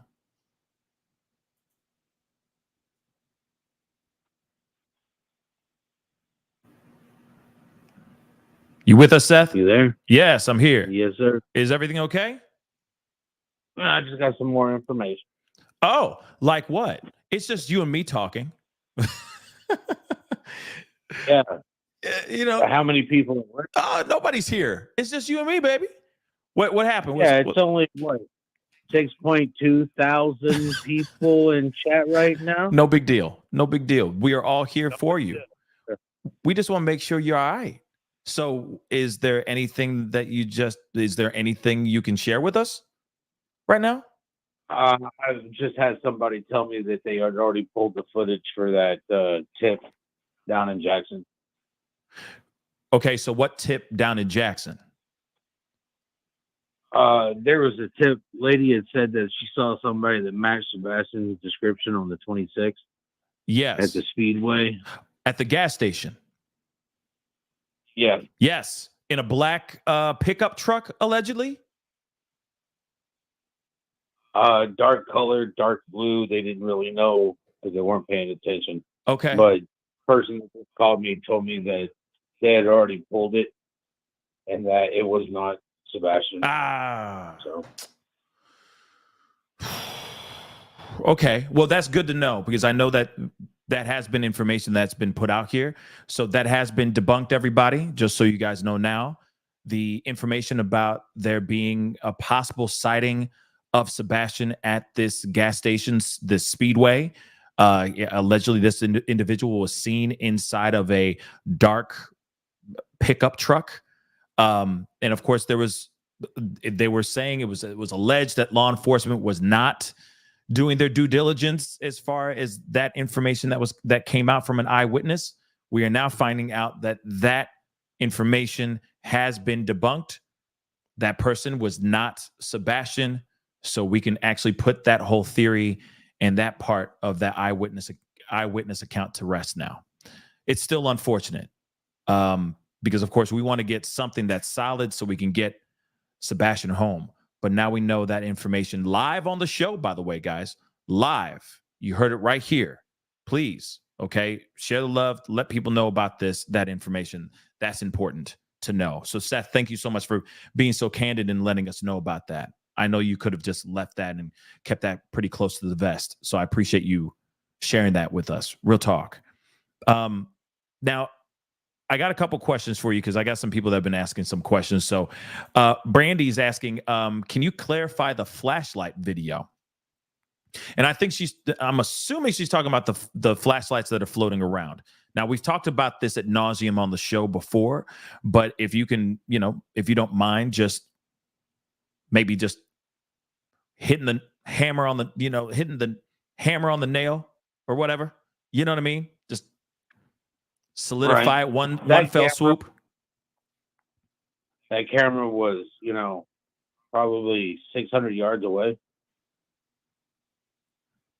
And the lights that you see on there, Yeah. one of them actually does not move, but as it was explained to me, the other one was the flashing.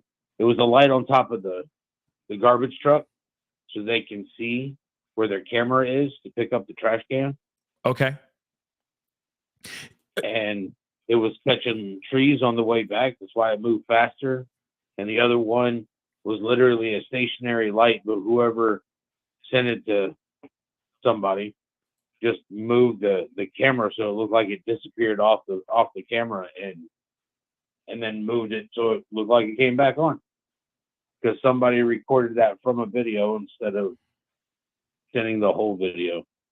Gotcha. Now, here's the thing, though, guys, because that this is the one piece, and I think this is the reason why that super chat was asked, is that footage is weird. I mean, as far as those lights are moving around, it doesn't look like a stationary light on a car. You understand what I'm saying? It does not look like a stationary light on a car. It looks like somebody's holding it and, moving around, walking around. So, what are your thoughts on that piece? Well, I saw the video. Okay, so you saw the full video. It's not. Yeah, I saw the whole video. But it's literally, it's not even from behind the house.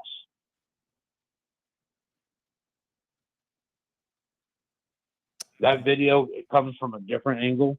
It is not behind the house. Somewhere completely different. Okay, I see.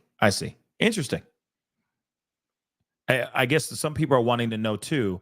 So you're telling us that you saw the actual garbage truck attached to that light. Correct. Okay, we can put that to rest, guys. We can put that to rest. Okay.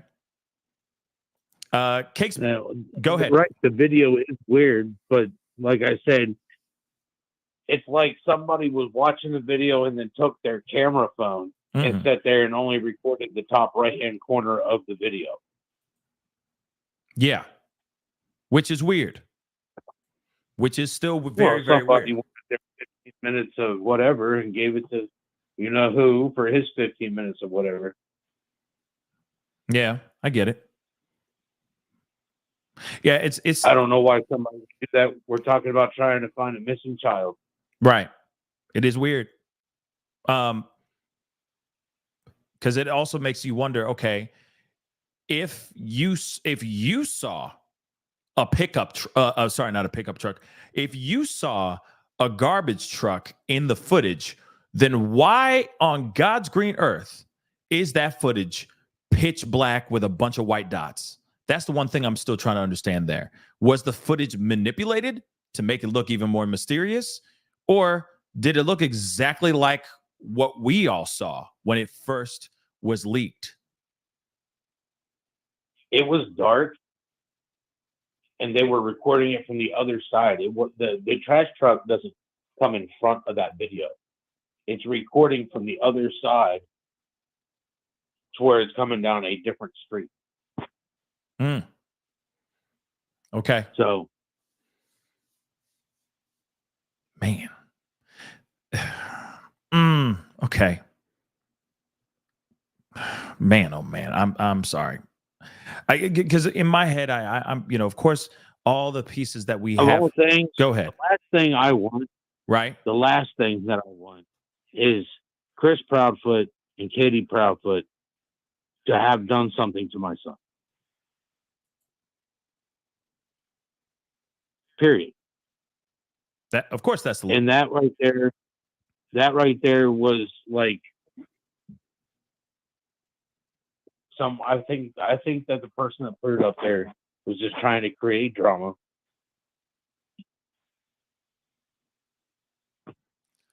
And they did it.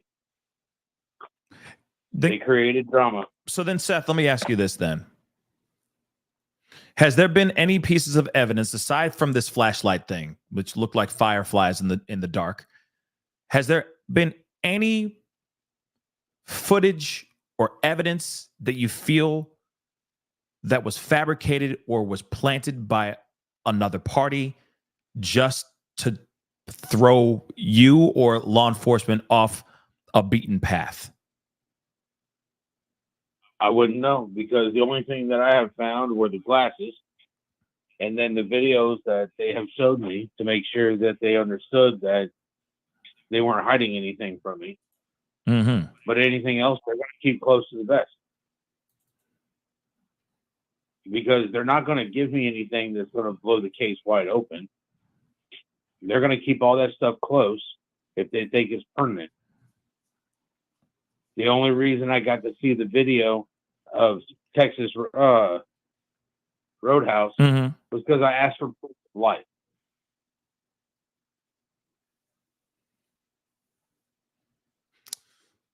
Okay. I have a few more questions for you. Welcome to me. Hi. Let me ask you these real quick. So you saw Texas Roadhouse footage. I know that he went with Katie Proudfoot to a bunch of other places. They went to a couple other places before Texas Roadhouse. Did you see any of that footage, or did you only see Texas Roadhouse thus far? Only Texas Roadhouse. Okay. Now, do they have footage of the other events that they had that she and Sebastian did leading up to Texas Roadhouse? Do they have that footage? Not that they showed me, because I didn't ask for it. Gotcha. Now I gotta ask you though, because it for me it's like, all right, because the timeline may not be timelining. Well, the reason why I say that is she could, okay, with all due respect, I'm just saying this, okay? I'm not sitting here saying that this is truth or anything. I'm just throwing out this possibility. She could easily say that he had the time of his life, he had the best day ever, and it actually didn't happen that way. Maybe, you know, the events that they went and did, the popcorn and all that stuff, maybe those things didn't actually happen. If we haven't seen the footage, how do we know if that information is actually true? If the only thing that's true, say again? That would be what law enforcement would be keeping close to their vest, and if that's not true. Okay. All right. Next question I have for you. Now, we understand that she works at Brinks Security. On Nancy Grace, there was actual questions about security systems and all that stuff. She says in the interview that they don't have a security system, which I find to be a little odd, okay?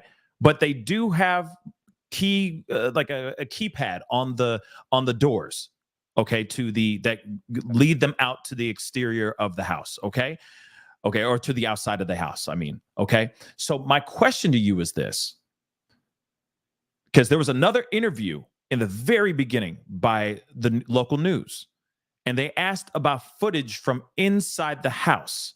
Does the house actually have cameras or not? I don't know.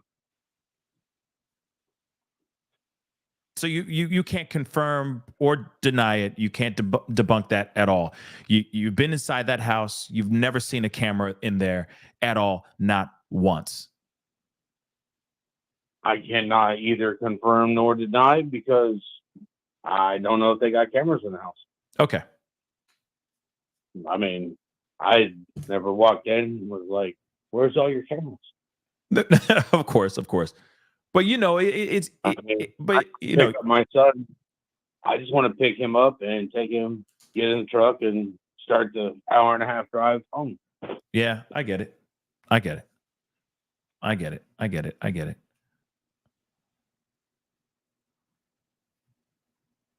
mean, don't really want to be around my ex. I understand that.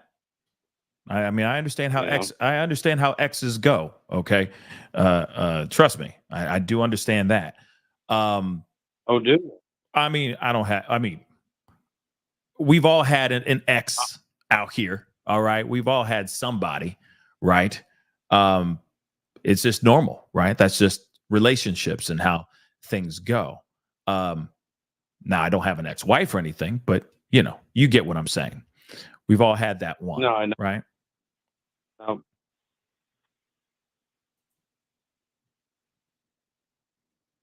Did you go to church? I did not go yesterday. No.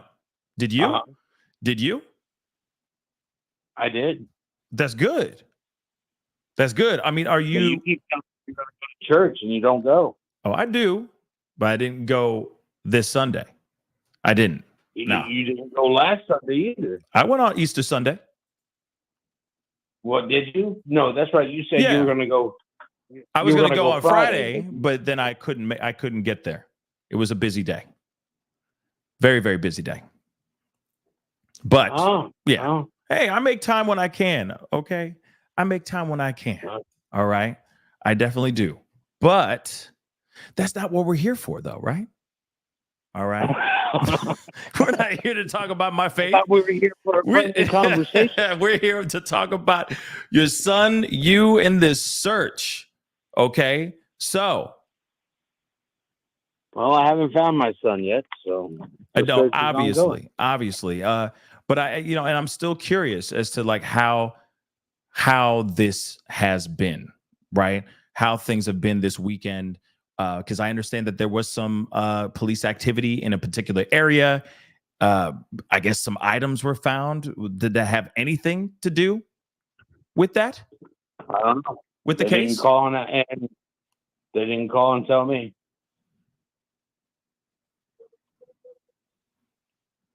There were some items found. I think it was behind the Texas Roadhouse, actually. Oh, really? I think that's what they were saying. I don't. Yeah. Nobody ever called me about it. Sumner County didn't call me. TBI didn't call me to come and ask me to verify or anything of that sort. Man. Okay. Well,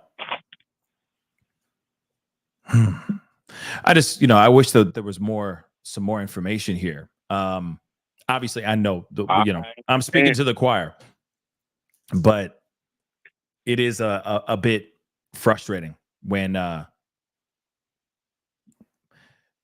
you hear about TBI or law enforcement not really being that transparent. They're not keeping that line of communication with you open. I mean, are they deliberately dodging or ignoring your calls? Don't know. Wow. I'm looking at some of these things. Let's see, because I'm actually looking through here. Please let him go to sleep. See, I like Suzanne Vineyard. I mean, can you not tell I'm a little loopy? Yeah. I'm gonna let you go for sure. But I do appreciate you clarifying a few things. I appreciate you just stopping in and calling in and just clarifying a few things.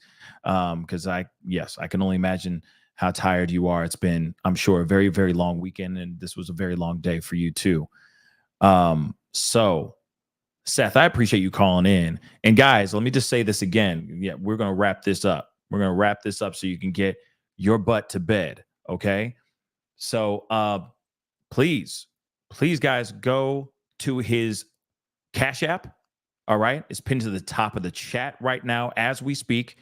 Please go. It's in the description box down below. Okay. Please go and check that out. Share the love. Support if you can. He is still out there looking for his son. Seth, thank you so much for calling in. I appreciate it.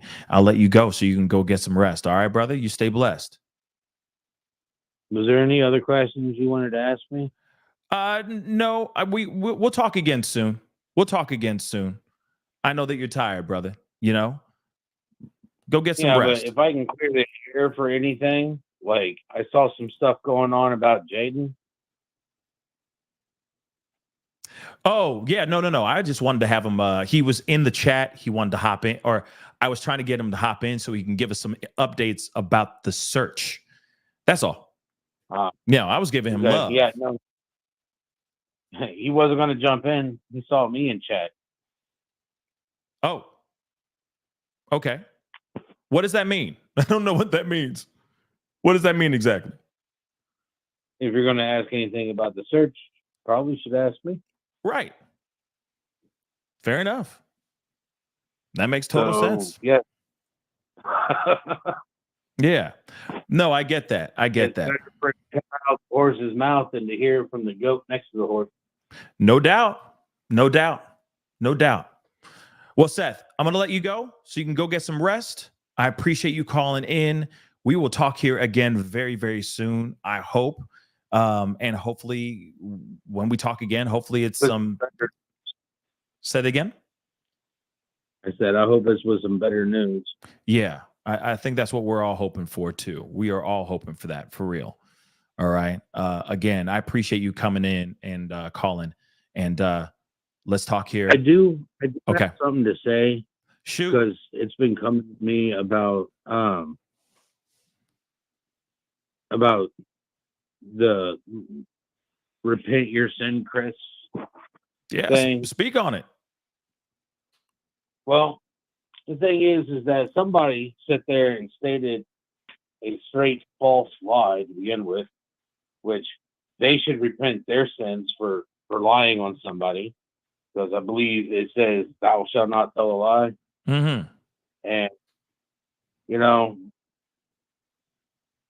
I watched the videos because I had people send them to me. All Jaden did when he went over there was try to do what I would have done, which is have a conversation with him and find out what part of them doing that was going to help find Sebastian. And then this so-called self-proclaimed Olsen character, self-proclaimed preacher or reverend or whatever he is, wants to sit there and say that he pulled a firearm on him. That is some crap. I mean, that's what... I mean... So, and that's not true, right? Right? No, it's not. Okay. So firearm was not pulled out during whatever altercation that was happening with protesters over this weekend. Okay. In fact, Jaden was calm, level voice, everything.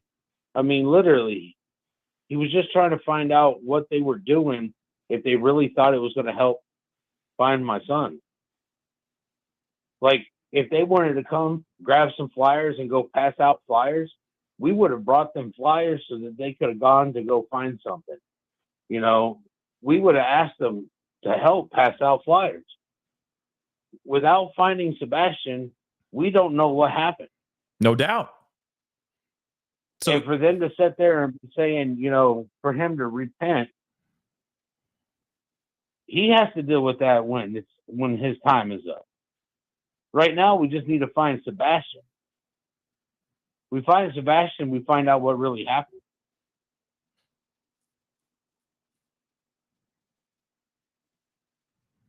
I agree. Sitting there and passing rumors or letting social media sit there and blow stuff out of proportion. That's where, you know, that's a thin line between justice and mob justice. Mm-hmm. You know, Jaden has been helping me search for my son since, week 2? And I met him at one of the vigils because his mom was there. Yeah. Helping set up the vigil.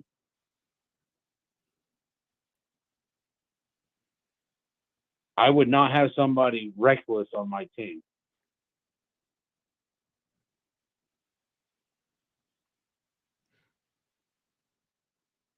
I mean, it's really good that you have people in your corner that are, you know, trying to soldier on, trying to be a cheerleader for not only just for your son, but for you as well, and just for the search.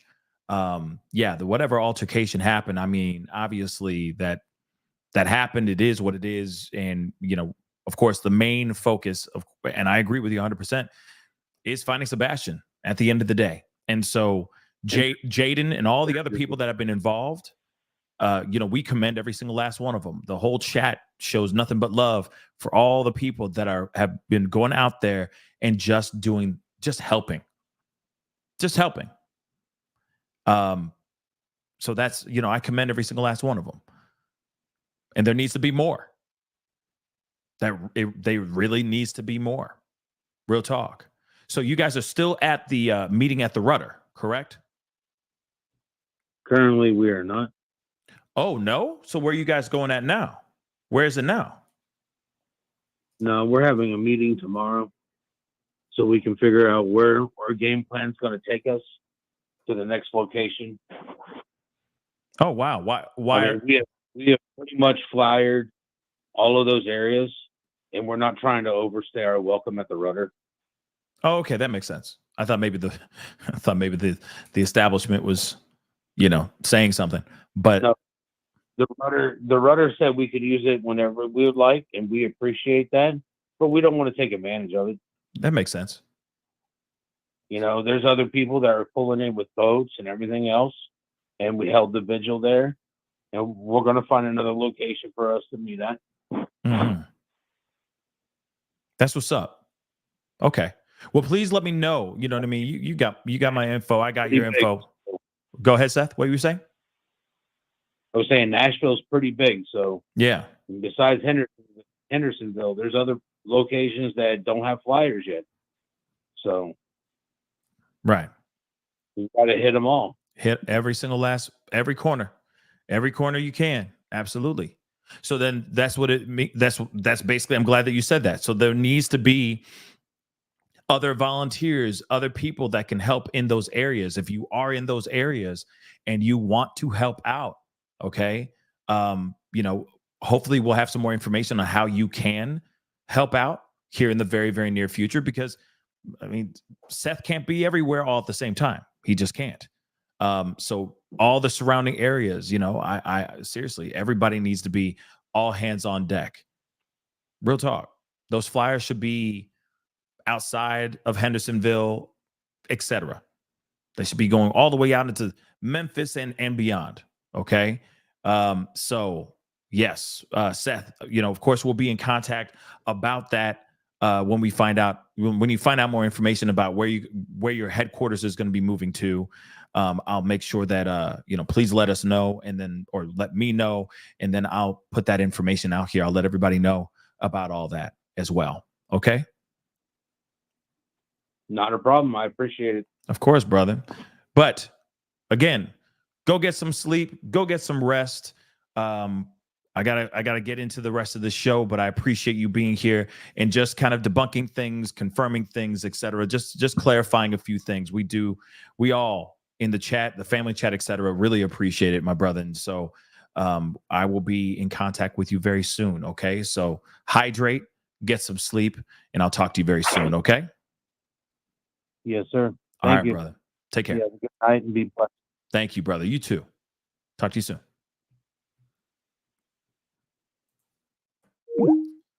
Well, Seth called into the show, guys, and I do appreciate him calling in.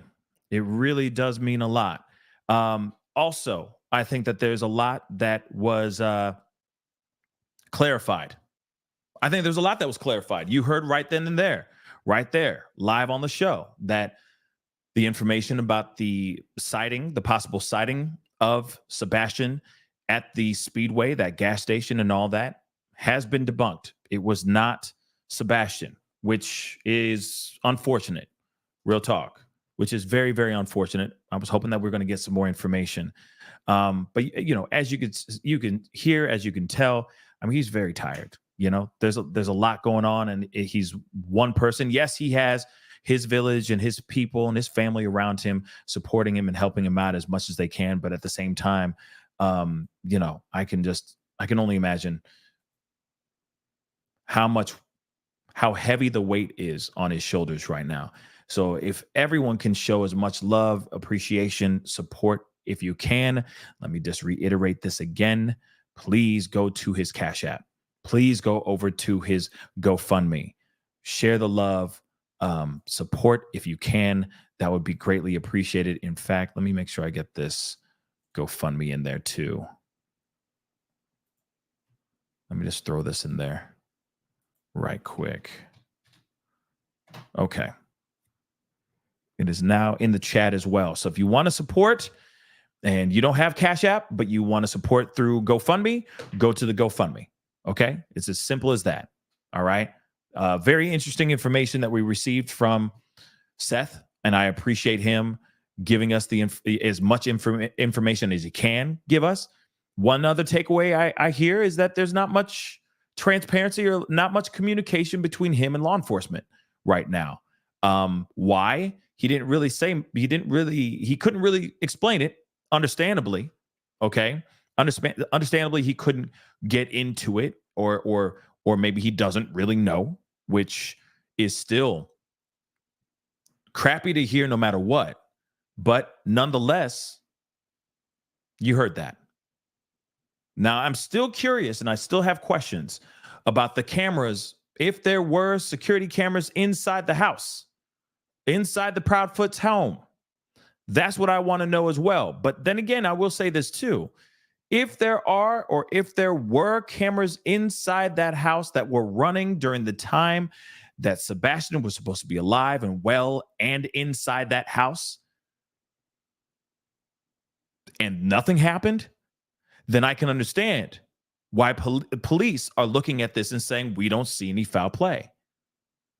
But then again, though, they'd be able to tell us, yes, he walked right out the front door, and that's it.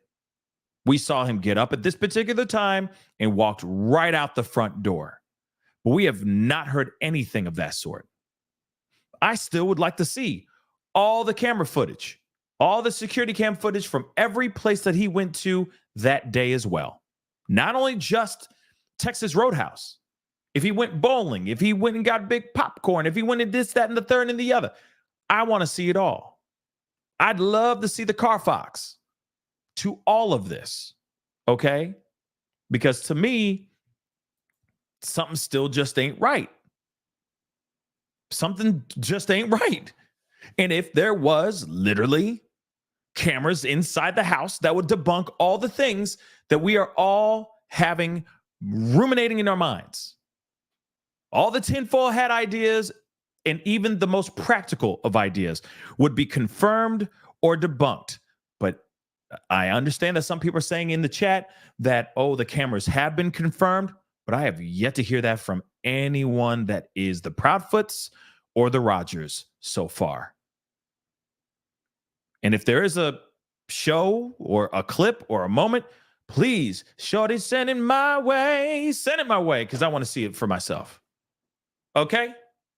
Send it my way. I really want to know. Because even so, in the interview, near the end of the interview, they asked the reporter asked about footage from inside the home, and you could see the look on Chris Proudfoot's face. Like I told you, he butthole puckers up. It's like, and then he kind of stumbles, and then he catches himself. Like, oh, we did, almost like I didn't realize you guys knew about the additional footage. So I'm kind of curious, where is that footage? And wouldn't it be interesting if there was cameras, or if there are confirmed cameras in the house, but none of them were working at that time? Wouldn't that be weird? You feel me? Wouldn't that be sus as hell? Things to think about, guys. Definitely things to think about. Let me get some of these super chats because it's a gang of them.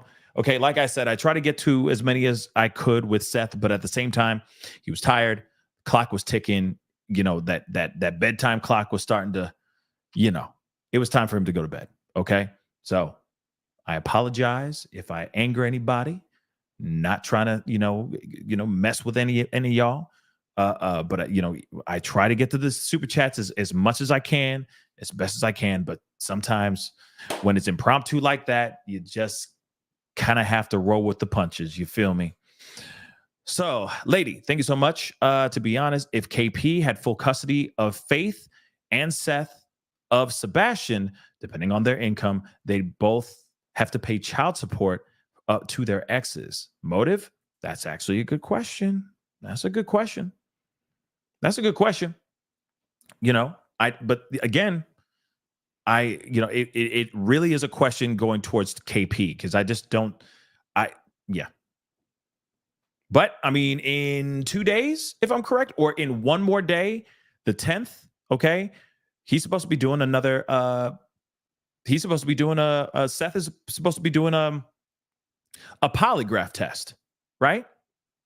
So no matter what, I'm glad that he's doing it. I don't think he did anything. I don't think he has any connection to his son's disappearance, but I'm glad he's doing it anyway. So he can put all those naysayers, he can have them all have several seats, right? Put all that BS to rest. Nicole, thank you so much. Team Seth all day. But I have a question. All right. He claims to not know the juvenile attacker's name, yet he alerts the school counselor and treatment starts a year ago. Yes, we did talk about a lot of that on the interview. So please go over there and check it out. Unfortunately, he's not here to answer any of these questions, but I do appreciate the question. You never know. He may not remember the kid's name. He may not remember the kid's name. Or he may not feel okay saying the kid's name out there in public. So I don't know about that part. But as far as treatment and all that, apparently, Katie says that there was treatment that happened immediately after the tragedy took place.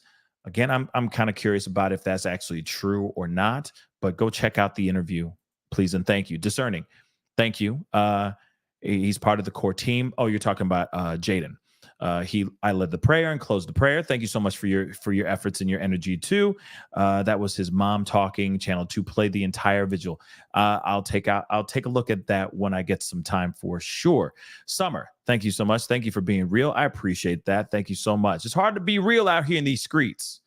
Okay, a lot of people pushing back, a lot of angry individuals for no reason. We're all here for the common good for the most part. Chelsea, thank you so much. She could be so passionate and loud about setting the past straight, yet she isn't passionate enough to show up to embrace her son's memory in a POS way. Yeah, like I said, it just doesn't make sense. Enid, thank you so much. It just doesn't make sense. Okay, thank you so much for the clarity. Discerning. I know what this is all about. And exactly. I'll take a look at it when I get a chance. Discerning. Thank you. Kimberly, thank you so much for the 500 yen. I really do appreciate the super sticker.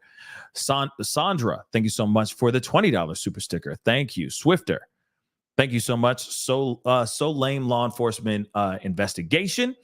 Where's your pride? How about a time-sensitive mandatory procedure? Corner also. Yes, I agree with that. There's been a lot of weird stuff that's been going on as far as I feel like there needs to be more updates. You have people out here protesting in the streets. You got people angry as all get out. There's so much commotion and chaos every weekend now down in Hendersonville, Tennessee, revolving around this case. You'd think that law enforcement would step forward and go, okay, we're going to start giving people at least posts, updates, even if it's just every other day, every few days, a post on their Facebook. Do you realize how much the general public would appreciate that? All right, here's this information. Here's some updates. We did a search, found nothing today. And I get it that there's another part of it too. Here's the other side of the fence. So why give them updates every day if you turn up with nothing? If every single one is like, nothing today, nothing today, nothing today as well, nothing today as well too. See, I get that piece, like 110%, but at the same time, you got so many people. Y'all are all here right now. Y'all are putting in the energy, putting in the effort, being a part of this conversation. There's a lot of people that give many, many damns about this. Many. So yeah, it'd be nice. It'd be appreciated. It really would.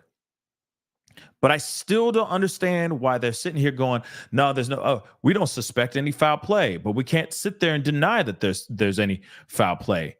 Just make up your mind.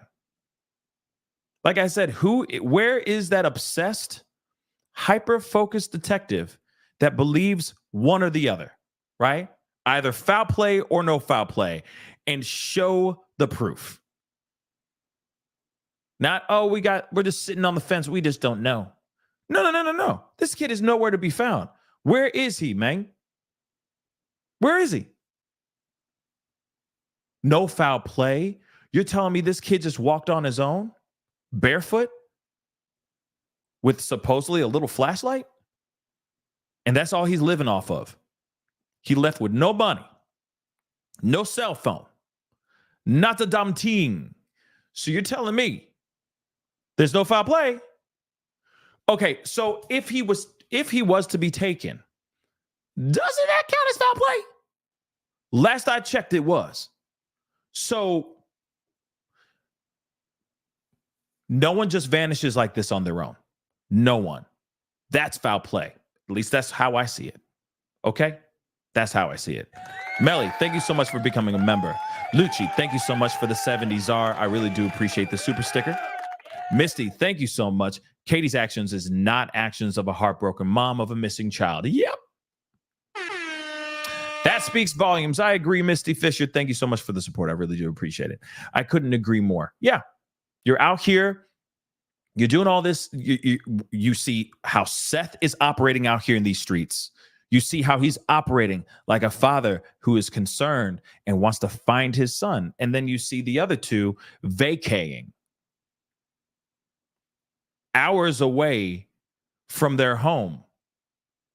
And then her excuse is still, I'm assuming it's still, that Sebastian could be anywhere. So, like I said, it's like he's got LoJack on the RV, and he's going to be like, well, mom and Chris aren't at the house anymore. I see their RVs somewhere out there in Mississippi. So I'm just going to walk over to Mississippi and knock on their front door of their RV and say, hey, mom, hey, Chris, I'm here. That doesn't make sense, guys.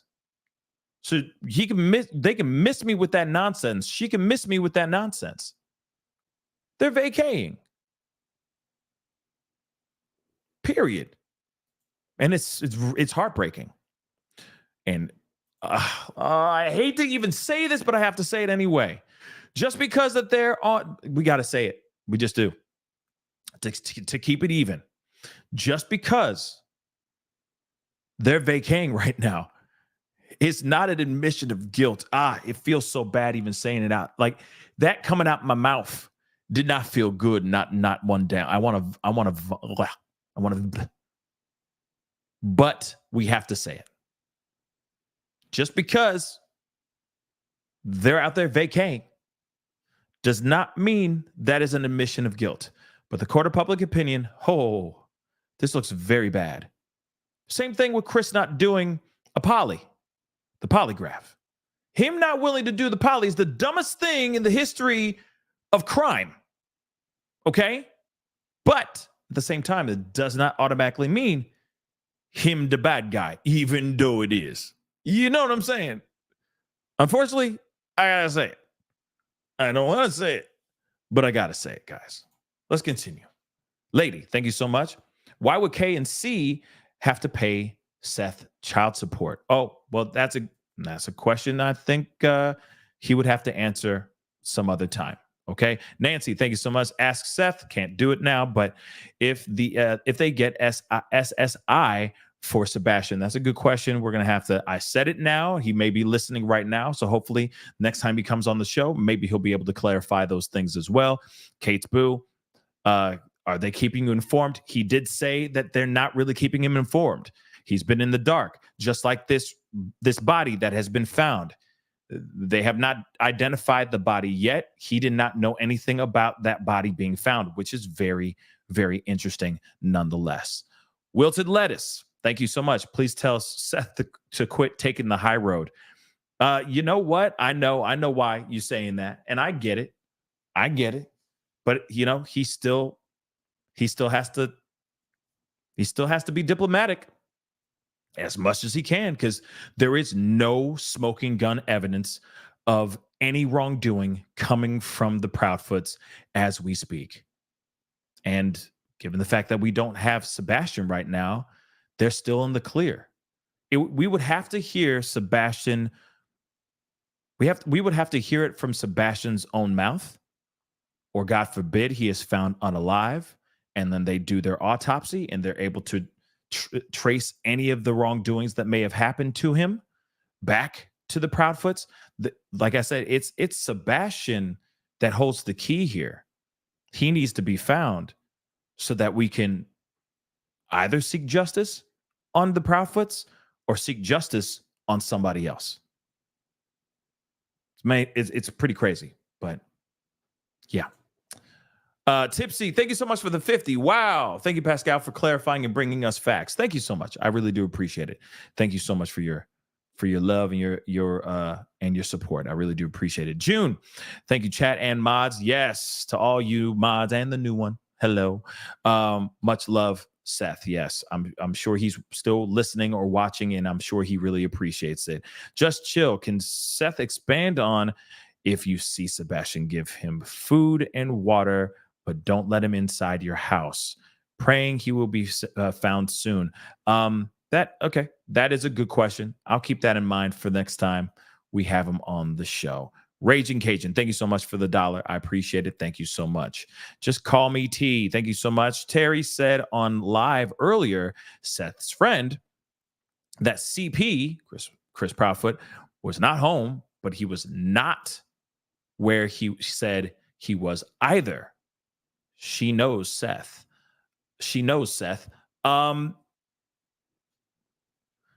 What live is that? Just call me T. What live is that? That's because I'd like to hear that for myself too. Okay? Because if a friend of Seth's is a friend, or Seth's friend is saying that CP was not home, are you saying when he was not home because during the time that Sebastian went missing? That's pretty damn big if that's the case. I'd love to get in contact with this friend so we can get some more clarity here. Raging Cajun, thank you so much. What about the video of Chris tearing down flyers? I heard that was a rumor. And trust me, if that was true, do you realize that video of Chris allegedly tearing down flyers would go viral? Where's that video? That's just hearsay. That is just a rumor, y'all. Trust me, if Chris was out here acting a fool, everybody in that town knows exactly who these people are. And if he was out there in a restaurant, on the side of the street, anywhere, and he was losing his doggone mind like this, trust and believe that would be a viral video. Everybody on TikTok would be reacting to that video. He turned into a doggone meme. Okay? So I have yet to see it. I don't think it's true. I think it's just a rumor, just to be completely real and honest with y'all. Okay? Vanessa, thank you so much. The fact that that she had to bring up the flashlight is strange. Why mention it? Yeah, it is weird. Like, why would you say, oh, there was a thud? And then why wouldn't you say right after that, yeah, so I put my book down and I went into the room to check on him. Remember, they're on opposite sides of the house. They're on opposite sides of the house. And I know, I get it, that sound can carry in a very quiet home, okay? Especially when it's bedtime. But you're telling me that she's on the opposite side. They're on opposite sides of the house. She hears a thud and she doesn't get up and walk over there to see if he's okay. She just says, oh, bub, time to go to bed. You got school in the morning. And then she goes back to reading her book and talking to her hubby on the phone. but she doesn't go and check on him? That's weird. Now, what's also interesting is that that could be fabricated. That could be a fabricated piece of information to try to throw people off the beaten path, throw them off the scent towards the truth. That's a possibility. It could also be true. We got to sit on the fence, which is it's frustrating. But again, could be true. It could be fake news. We just got to remember that, guys. Okay? Because they knew the escape with CP would be picked up on cameras. See, and then but then it's like, wouldn't they see if they were to escape? Wouldn't they see people moving around? Wouldn't that be gathered, caught?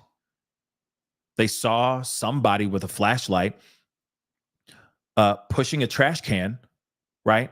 Taking out the trash. Okay. So, like I said, if that really happened and there was movement going on, you'd see the movement, right? Some sort of movement, maybe even a little bit. Or is it just pitch? See, that's the thing. Is it just straight up pitch black? And they were operating out there just under the moonlight? I don't know. But that's weird. It's very strange. Ashley, thank you. Katie should provide Yep. We already said that, but yes, I'll clap to it. You heard him live on the show, actually texting TBI. He was texting TBI, being like, hey, can she produce the clothes that he was wearing at Texas Roadhouse? The last known proof of life footage that is out here before he disappeared. You heard him live on the show, texting TBI.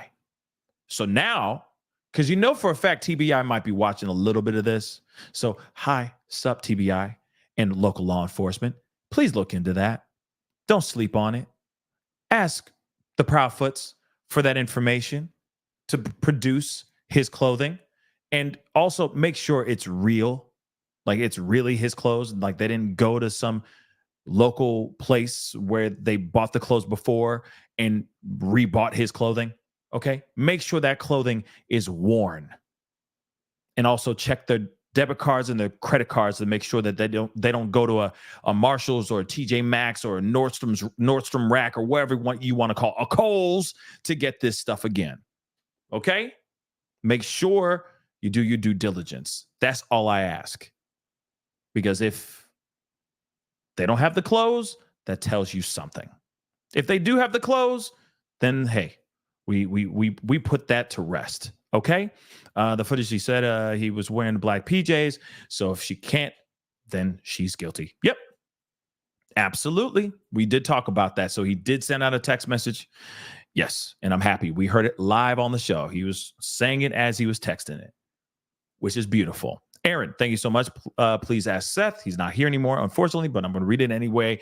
If he told someone to check 3 ponds close to the house, it is an alleged rumor spreading on TikTok that someone said he wanted them to check that area. That is a very interesting piece of information. Someone else also talked about this 3 ponds thing. I am very curious about it. I will talk about that. Let me write that down too. Before I forget. You guys have a lot of really great questions. Hold on, let me pull that up. One more again. All y'all's questions have been amazing. Okay, just so you know.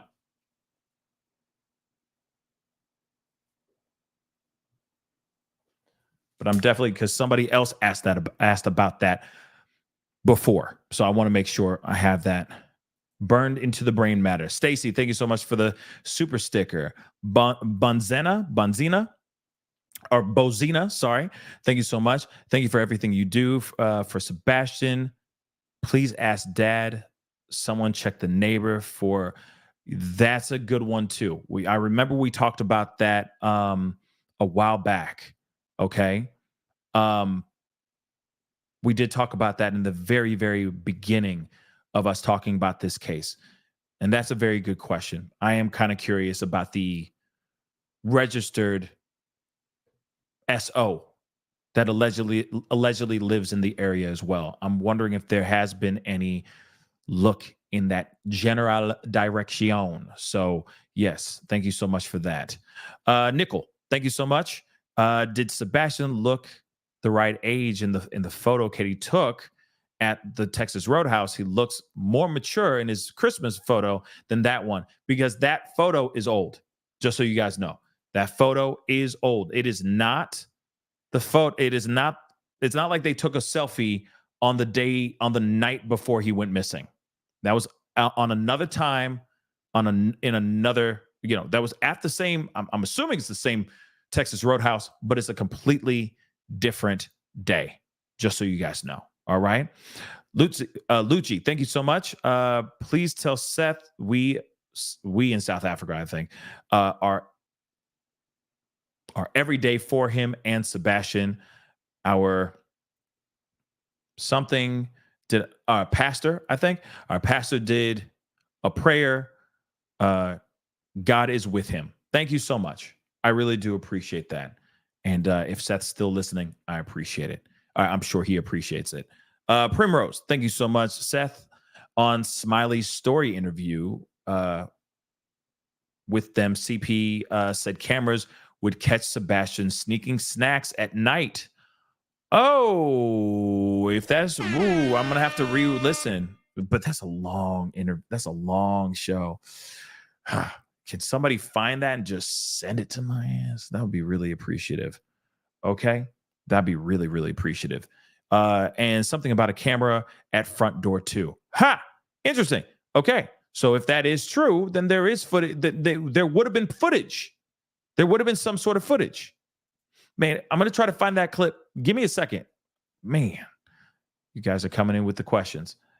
Real quick, Suzanne, thank you so much for becoming a member. June, Sebastian wouldn't leave his dogs behind. See, I don't think he would too. Because from my understanding, he loved them dogs. You see what I'm saying? So something ain't right here. That's just my opinion. And I know that's a lot of y'all's opinions as well. Aaron, thank you so much. Rumor was that Seth was called about the boxer briefs found. That's upsetting to hear. He wasn't. Yeah. Apparently there was no phone calls. So no information was given to him by law enforcement. So he's been kind of in the dark as of late. That's a little weird. And like I said, local PD, what up, though? What's up with that? And why is that happening? Katie, thank you. They came out, but didn't take the items. Yep. I have some screenshots. We were trying to get a hold of you. Yes. I mean, yesterday I just, it was family time. So I was radio silent. I was not anywhere near the show or anything of that sort, but I was watching. Okay, I was still lurking. I was still hovering around on the social media streets just to make sure everything was going okay. I kept an eye on things. But yes, that was an interesting piece of information that I found out too, that they went there, but they never took anything, which is weird. But at the same time, maybe that really was nothing. You see what I'm saying? So Megan, thank you so much. What did they tell Seth when he asks good questions? Megan, I don't know. I would love to be a fly on the wall or, be able to eavesdrop on their phone calls because I'd love to know what they're telling him. You see what I'm saying? Primrose, Seth, the Smiley story thing. Okay. Is also caught by channel Clutch Them Pearls. Okay. I'm going to have to take a look at that. Melissa, thank you so much. Eric, thank you. Nashville police didn't care to fully investigate Riley's case because he was an outsider and not a local resident. In my opinion, that's why once he was found, they didn't wait to call case closed.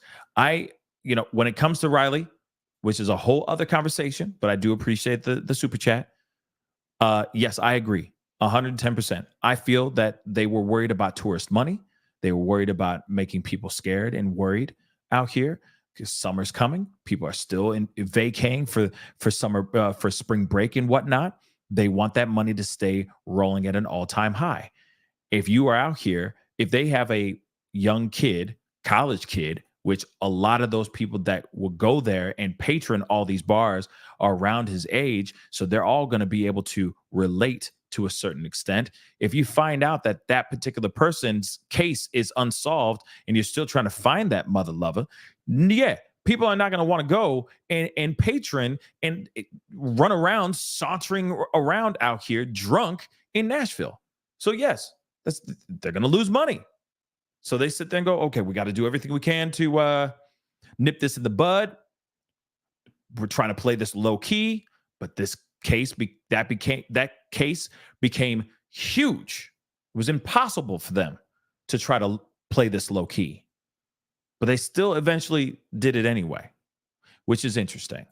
Okay. And then, you know, I know that there's been a bunch of buckle jeans that have been found in the river.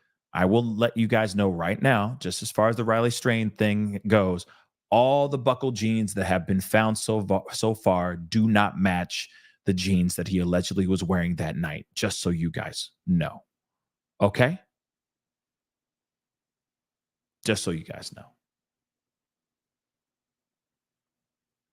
So, continuing on, Discerning, thank you so much. I appreciate it. Thank you so much.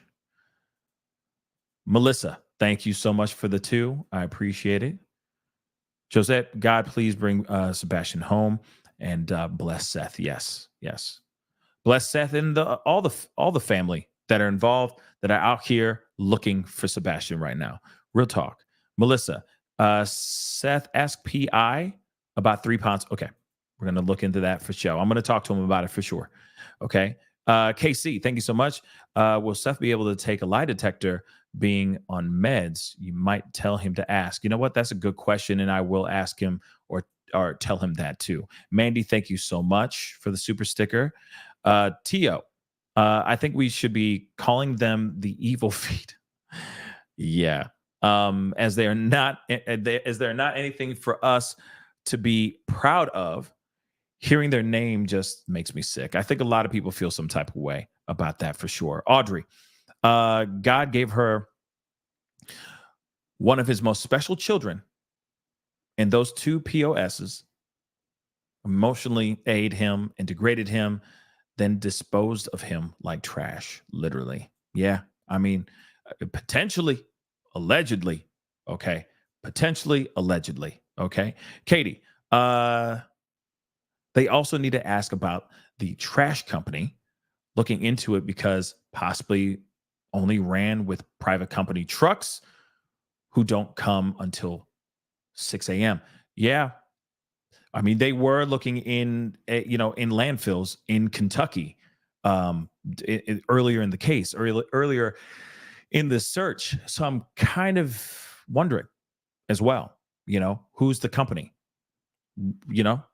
Who's the garbage company? I'm curious about that. Casey, thank you so much. They got approval to check the 3 ponds from landowners.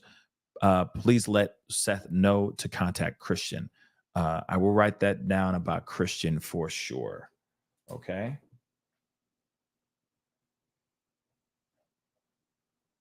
Okay. 3 ponds, 3 ponds, 3 ponds. Don't worry. Got it locked in my brain. Just call me T. Her name is Terry Lynn on YouTube. Okay. I'll take a look at that in a little while. Send section of the interview to your email. Thank you, Katie. I really do appreciate it. Thank you so much for all the super chats and all that. Okay. I really do appreciate it. That was a gang of them. Okay. And some of them were for Seth for sure. I will make sure that those are brought up to him in the next time I talk to him. Okay. Which will most likely be tomorrow morning, because I am kind of chopping it up with him, talking to him about a bunch of things and just keeping him, just trying to send him positive energy. All right. As much as I can. All right. And of course, he said he didn't hear anything. Most important, just like in the title, he did not hear anything about these remains being found. So that's news to him, just so you guys know. So if they believe that to be of Sebastian's remains, I think that he would not have been calling me right now. unless he was to call me and say, yes, that, they found Sebastian or something like that. But it wouldn't be until tomorrow if we had that conversation. Just so you guys know. Okay. But real quick, guys, please do me a favor. Hit that like button down below. Okay. I appreciate all y'all for being here. It really does mean a lot. All right. Don't forget to hit that subscribe button, please and thank you. Okay. I am doing a little bit of a left turn. I have to. Okay. I really, really have to. The reason why I have to is because there is another case that I've been wanting to share with you guys that is a little bit weird. It is a little bit odd. I wanted to share that with you guys before we wrap up the show. Okay. And this has to do with an actor that was on a very popular show, 1923. Now, I don't know if you guys know about Yellowstone. You might be fans of Yellowstone and whatnot, but Yellowstone has a spinoff show called 1923. Okay.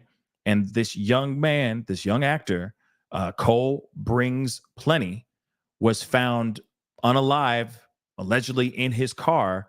And people are looking at this, and the family are looking at this as well and trying to understand what the heck is happening here. Allegedly, his hair was cut off. And of course, in his culture, hair is a very big deal. You don't cut the hair off. Okay.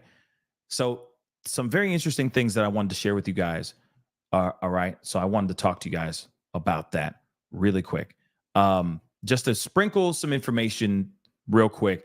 We're not going to dive too deep into it. I'm most likely be doing this as a standalone video so we can talk about this in a standalone, but I still wanted to show this with you guys.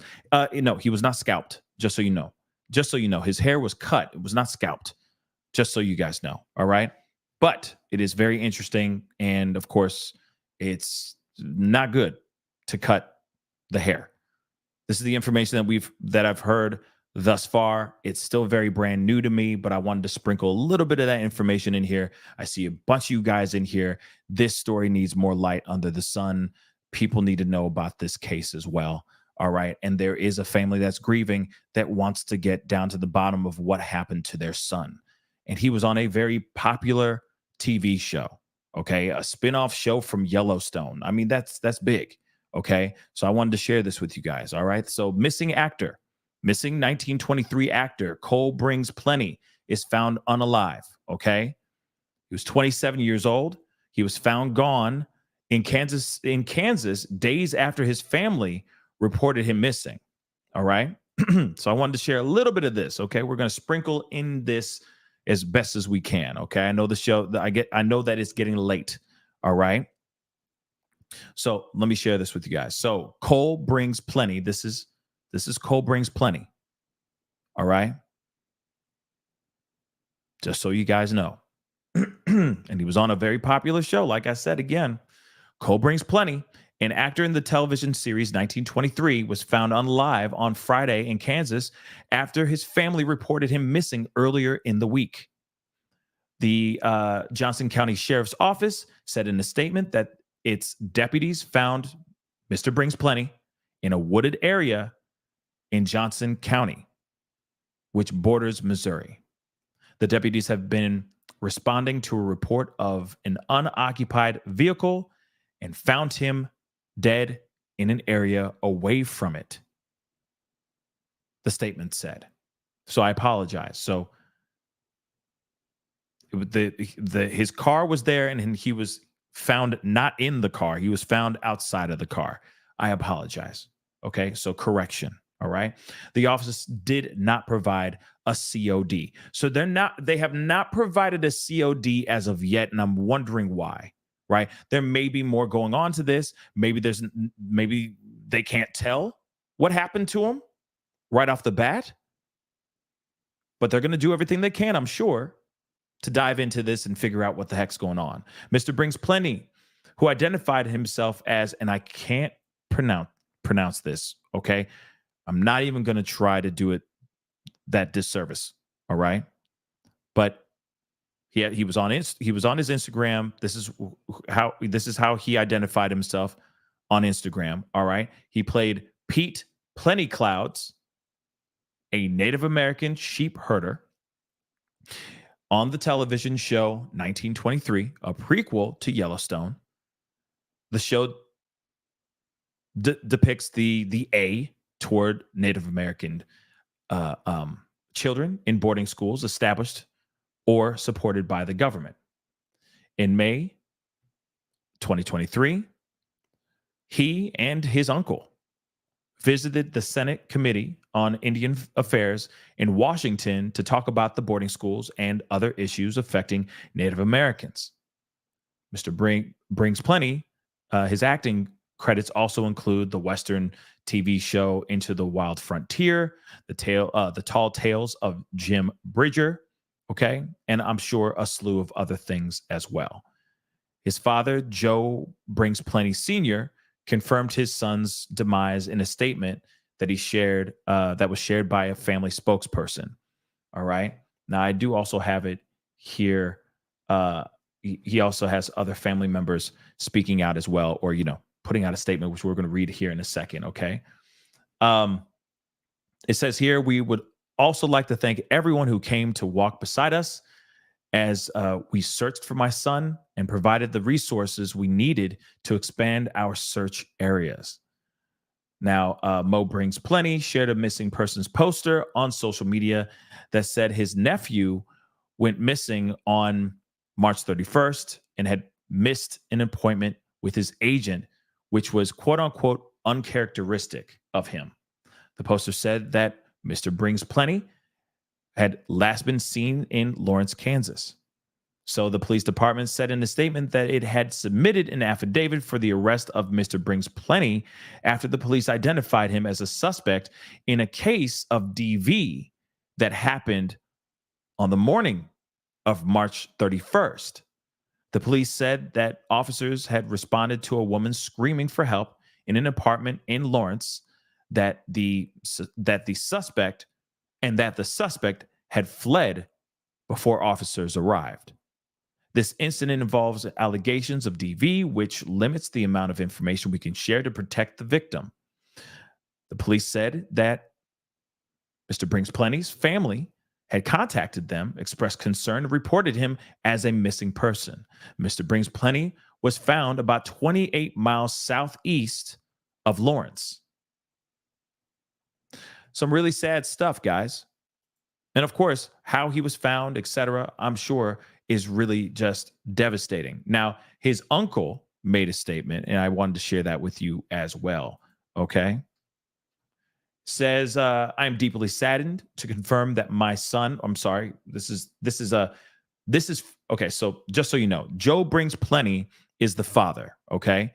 And this is the uncle reposting this post, just so you guys know. Okay. So he says that I am deeply saddened to confirm that my son, Cole, has been found and is no longer with us. We want to express our heartfelt gratitude for everyone, to everyone for the prayers and positive thoughts you sent for Cole. We would also like to thank everyone who came to walk beside us as we searched for my son and provided the resources we needed to expand our search areas. I learned this week how many people knew the goodness in Cole's heart and loved him. During this incredibly difficult time, we ask for privacy as we process our grief and figure out how we move forward. Please know we appreciate you and appreciate your understanding. And this, of course, was from the Brings Plenty family. Okay. Now, of course, may this young man rest in peace. And how this whole thing transpired is really, really devastating and very, very sad. But there is more to this that I found to be weird. And I need to pull up this TikTok to share with you guys. Is still very shocking. Just how everything transpired. And there was more to the story before he went missing. So I wanted to share that with you guys real quick. I just gotta quick, unfortunately. Just bless me with a second here.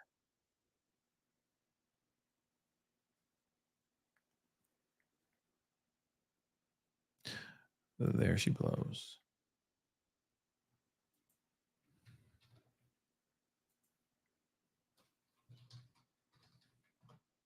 And I appreciate all y'all for being here. Real talk, like, because I know that we're all here, talking about Sebastian, and we're, of course, we are all concerned about Sebastian and all that. But I do appreciate you guys being here and just hearing about this other case, because it does deserve light under the sun as well. It does. And I am kind of curious about this piece. So let's take a look at this. Just found dead in the woods. This was just days after he was reported missing. He was found on April 5th.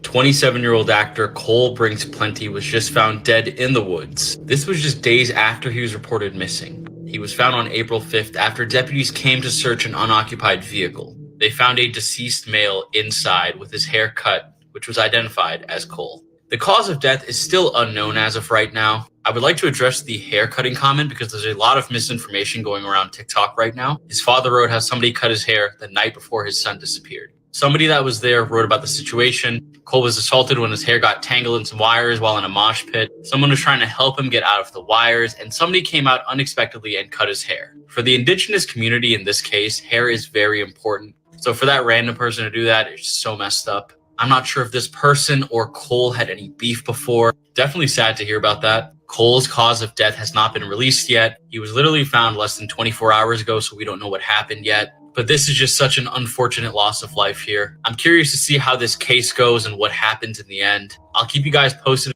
Now, I got to be honest. This is weird, right? So he's in a mosh pit. Then he falls. His hair gets tangled in some wire or something of that sort. And then somebody walks over and just cuts his hair. That just seems a little weird. So he was found with his hair cut. And of course, you don't cut his hair. Okay.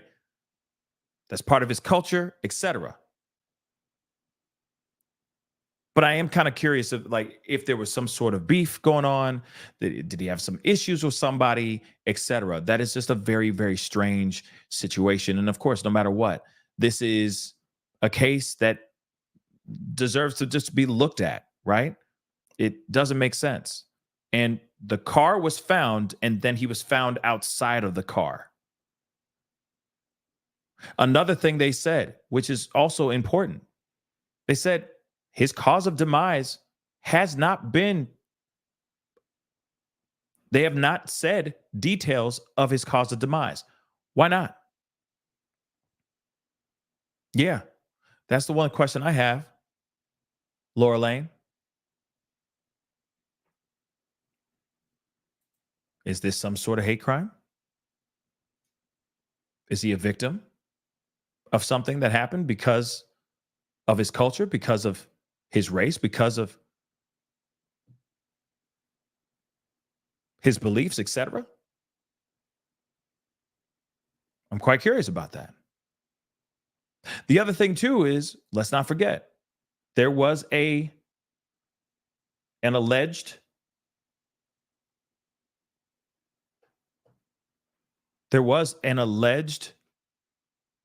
or there's allegations of DV. That apparently there was a DV situation in an apartment that I guess he was a part of that made him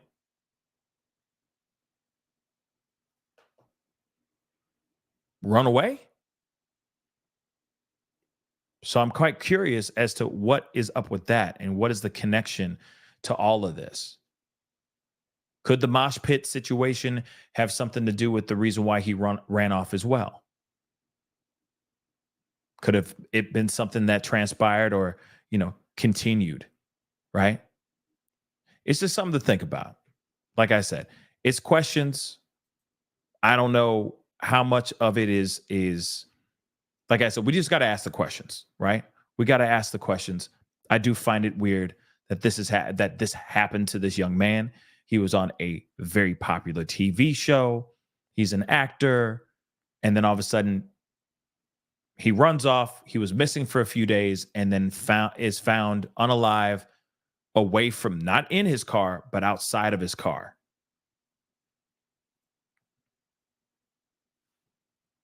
And of course, yeah, Tara, Maybe he was spiraling. Maybe. But then maybe he wasn't. So I am quite curious about that. Okay. But I wanted to share that with you guys because I think that this, we do need to start putting in, more cases. There's a lot of cases that are going on right now. There's a lot of topics. There's a lot of things that we need to talk about. Of course, there's more questions about Caleb Harris's case as well that we need to talk more about as well. Like I said, I'm trying to cover as many as I can. But these shows get so epic. They get so large. It can be tough to cover everything all in one day, all in one day or all in one sitting. Nikki, thank you so much for being a member for the past month. All things considered, the court of public opinion is rarely wrong. You know what, Nikki? You are not wrong with that. You are definitely not wrong with that. And I feel like at least going back to Sebastian Rogers real quick, going back to that, it does feel like it is very, I think it would be, it's very tough to deny the vibe or the energy that we all felt in the first initial interview. Actually, let me just show it to you guys. Not the interview. I'm not going to play the whole doggone interview. Are you out of your mind? But I do want to share with you guys. Hopefully I still have the interviews though. I hope I do. Yes, I do. Okay. There's the last part of the interview that we need to talk about because it seems as if they don't talk about it or they don't want people to know that there's cameras. And I don't understand why people don't want, I don't understand why this isn't full on public knowledge. But there's something that was said in the last part of this interview. Now, if my memory serves me correctly, and I could be wrong here, okay, but I remember them talking about cameras and footage from inside or footage from around the house. And he just has this weird reaction. Let's take a look at this video. It's right before the end of the interview. So we have, let's mention, it's been on the search itself. Hold on, I'm pulling this up. Thousands of miles have. At this point with law enforcement, that is something I would definitely. I understand there was a request for video, any sort of footage of Sebastian from earlier in the day on Sunday before he disappeared. Now, the look on his face to me is like, maybe I don't know. To me, it seems like maybe he thinks that it's like, oh, damn, did they know that there's footage in the house or that there's cameras in the house? I don't know. Just the way he responds. But she is asking about footage from earlier in the day. At least that's how I interpret it. Okay. So let me share this with you guys. Play it a little bit back. For video, any sort of footage of Sebastian from earlier in the day on Sunday before he disappeared. That I don't believe we can comment on right now. That is not something that I believe we're privy to at this point with law enforcement. Remember, pervy? Puckered. To me, it looks like he's puckered. Okay? To me, the way I interpret him responding to this and all that, we've already ran through this a million times, but he looks puckered. Okay? You're not privy to what? Tell us that, yeah, law enforcement has footage and they're looking through it. We can't tell you that stuff. Why can't you tell us that stuff? In fact, if you're someone who's innocent, you just be like, yeah, police got this, 50 got this, Popo has this as well. And we're going through all that, or they are going through all of that. And we're going to continue to help as much as we can. Oh, I got to play this. I got to play this last part because, yeah, I just want y'all to feel it all the way down to your plums again. This is the reason why. One of the main reasons why I think the general public has looked at this and they were side-eyeing them since day one. Let's take just a little trip down memory. Just a little taste. Just a little taste. Say. The board tell you that mom, myself, and the father. Here it is. There's all kinds of requests out there. There's thousands of hours of video that they are combing, and thousands of hours of footage that they've been combing through, and they have nothing. Do you understand that? From what we understand, they have nothing. But just listen to this last part. Bruh. we're just hoping they'll find something. Uh-huh. And I know this is so sensitive. What do you say to people who This part right here. inevitably end up pointing their finger back at you? We were talking earlier, and I mean, are you both in the clear? I can tell you that Mom, myself, and the father have worked very fully and cooperatively with all agencies across the board. We have anything that they've wanted, we have provided. So cooperation is there. I mean, Does not say we innocent. I'm sorry. But to me, instantly, once I heard that part, I was like, say what? That's how you respond? What do you say about all the people that think that you may be involved in this? That's how you respond. An innocent person does not respond like that. That's just what I think. Them guilty. Okay? Them guilty. That's just what I feel in my bones. I want to be wrong so bad, guys. I do. I really want to be wrong so bad. So bad. But an innocent person doesn't respond like that. Now, I know you could put into things into consideration, like somebody who's not used to being on camera, somebody who's super nervous, so on and so forth. They're going through a trauma. I get all that. But your response is still this, though?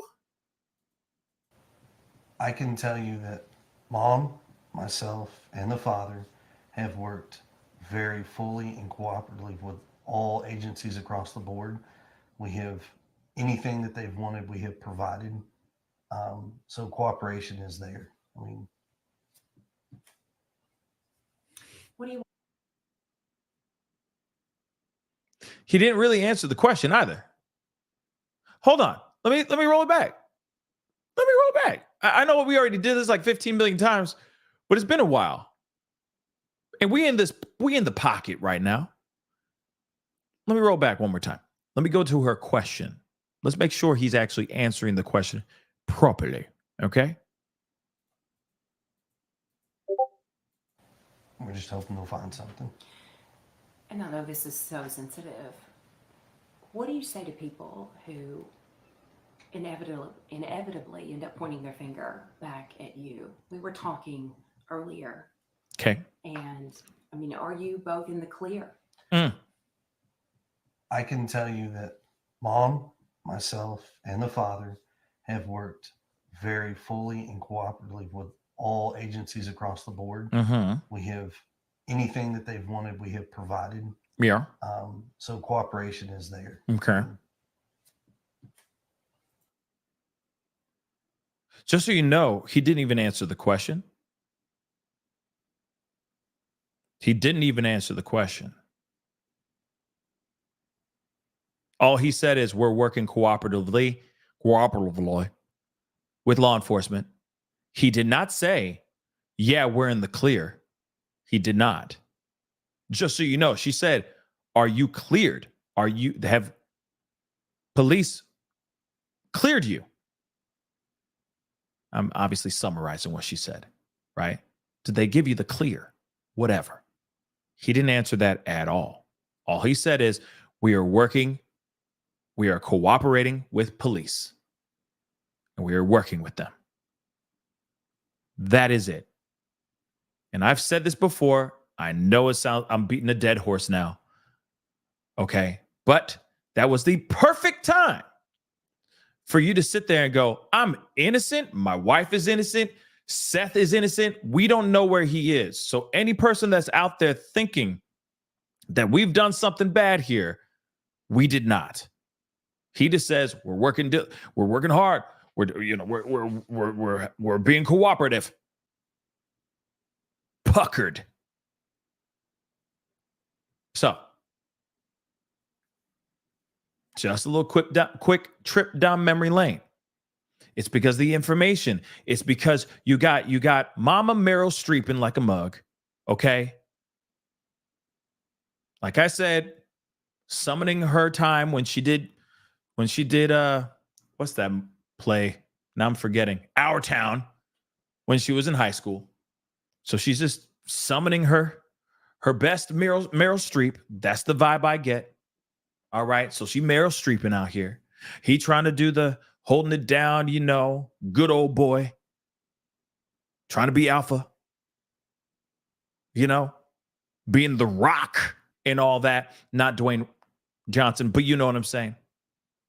And his response in this moment was not the response he was supposed to have. To me, that is a smoking gun. Doesn't mean that he's there doing all the things and moving things around, but he knows something. Also, I still want to see proof of him actually physically at the job. If he really was at that job, I want to see proof of him at that job. Have law enforcement shown that yet? Have they been shown him operating that crane?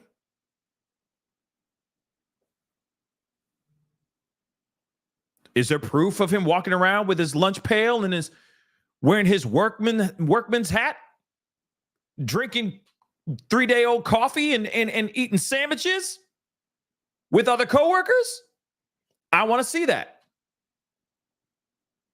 I'm dead ass. I want to see it. And I'm sure a lot of y'all want to see that too. Him operating that thing, doing all the things that he needs to do over at St. Jude. I want to see it. Okay? Yeah. The lunch pail, the hard hat, the sandwiches. You know what I mean? I want to see it all. Proof positive that he was there the whole time he was there. And then the only time he went and ran off is when he found out that Sebastian was missing. That's it. Then I would be like, okay, he ran. Okay, he was here. He was here 100%. And then he jumped in his car and he drove his butt back to Hendersonville because that's what parents do when a child goes missing. But something tells me he didn't do that. Kristen, I don't know. But then again, he probably did. But there's a part of me that thinks he's not telling the full truth on his whereabouts. Kristen, thank you so much. I did hear about the front door and they were mocking him and laughing on the podcast. I watched and I can't get that link because it's in this chat, in here.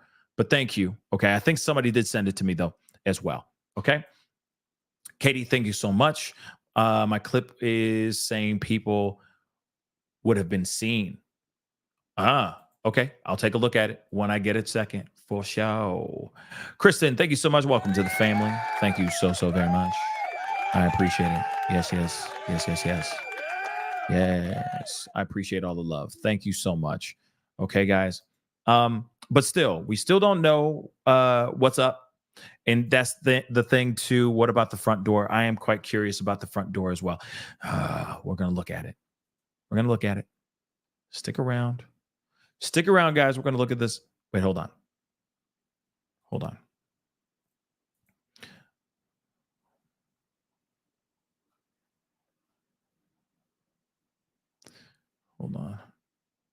Katie, let's see. You emailed it to me. So you emailed it to me, right?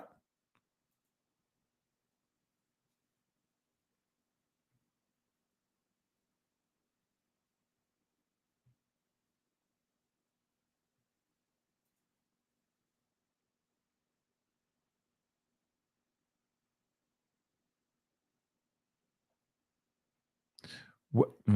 Hold on.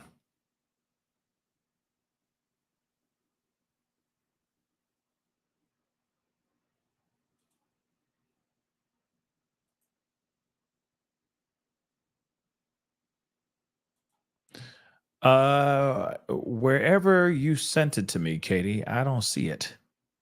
I do not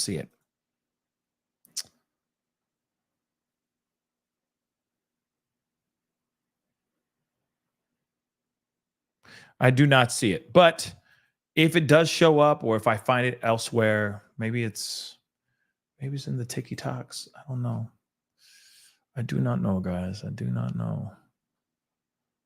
Hold on.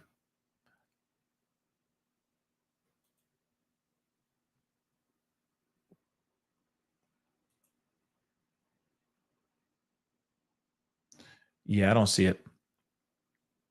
But I will keep an eye out for it. 20. Sure. I will definitely keep an eye out for it. But I don't see it anywhere. Okay. So, unfortunately, we are going to wrap up the show right here. Okay, guys? So that's the show, guys. I appreciate all y'all for being here. It really does mean a lot. We've been on here for a long time. It's getting late. We got to wrap it up. We got things to do in the morning. Okay. And we still got stories to tell, and we still got more clarity that we need out here in the search for Sebastian Rogers. I am hoping that we find something very soon. Hold on. KP did mention that when CP was working, he stays in a hotel in Memphis. That's very important information as well, unless he was in his RV, unless he had his RV with him and he drove his RV down there. There's a good possibility of that. There's a good possibility, but I will keep an eye out for that and see what's up. And if he was at a hotel, then they would see, or you would see footage of him walking in and out of that hotel. Just something to think about. Very interesting. But thank you so much for giving me that information. Thank you so very much. But guys, that is the show. I appreciate all y'all for being here. Big shout out to, and of course, big hugs and love and positivity for clarity and for discovery of Sebastian goes out to Seth and Seth Rogers' whole entire family as well, that have all been out there. They're putting in a lot of time and a lot of effort, and I'm praying for them big time. They deserve clarity, and they deserve the truth as much and as quickly as possible. But I appreciate you guys for being here. Trust me, we will be talking about this. If there's more information that pops off, be on the lookout for it.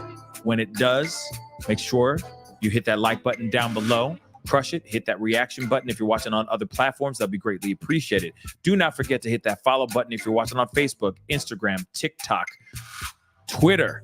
Please follow me on all those platforms. Please and thank you. Of course, hit that subscribe button down below. If you're watching on YouTube, make sure you hit that notification bell so whenever I go live, whenever I upload, you know when I do, because it's going to be random. It's been random for a long time, and it's going to continue to be random. Okay? But I appreciate you guys for being here. It really does mean a lot. Consider becoming a member by hitting that join button down below. Check out my Patreon, patreon.com/The Pascal Show. And of course, check out my merch page, pascalmerch.com. Okay. Oh, and I also have a secondary page called Pascal Show Clips. Please go, or The Pascal Show Clips.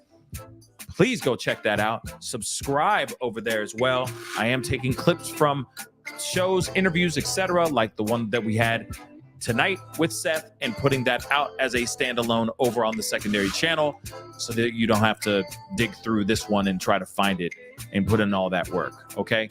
Taking some of the work out of your day so you just listen to the whole thing uninterrupted. Okay? So I appreciate all y'all for being here. Much love to y'all. It is time to get going. Be good to yourselves. Be good to one another. And I'll talk to you guys very, very soon. Stay blessed. And let's bring this young man home. Let's bring him home. This is The Pascal Show. Bye.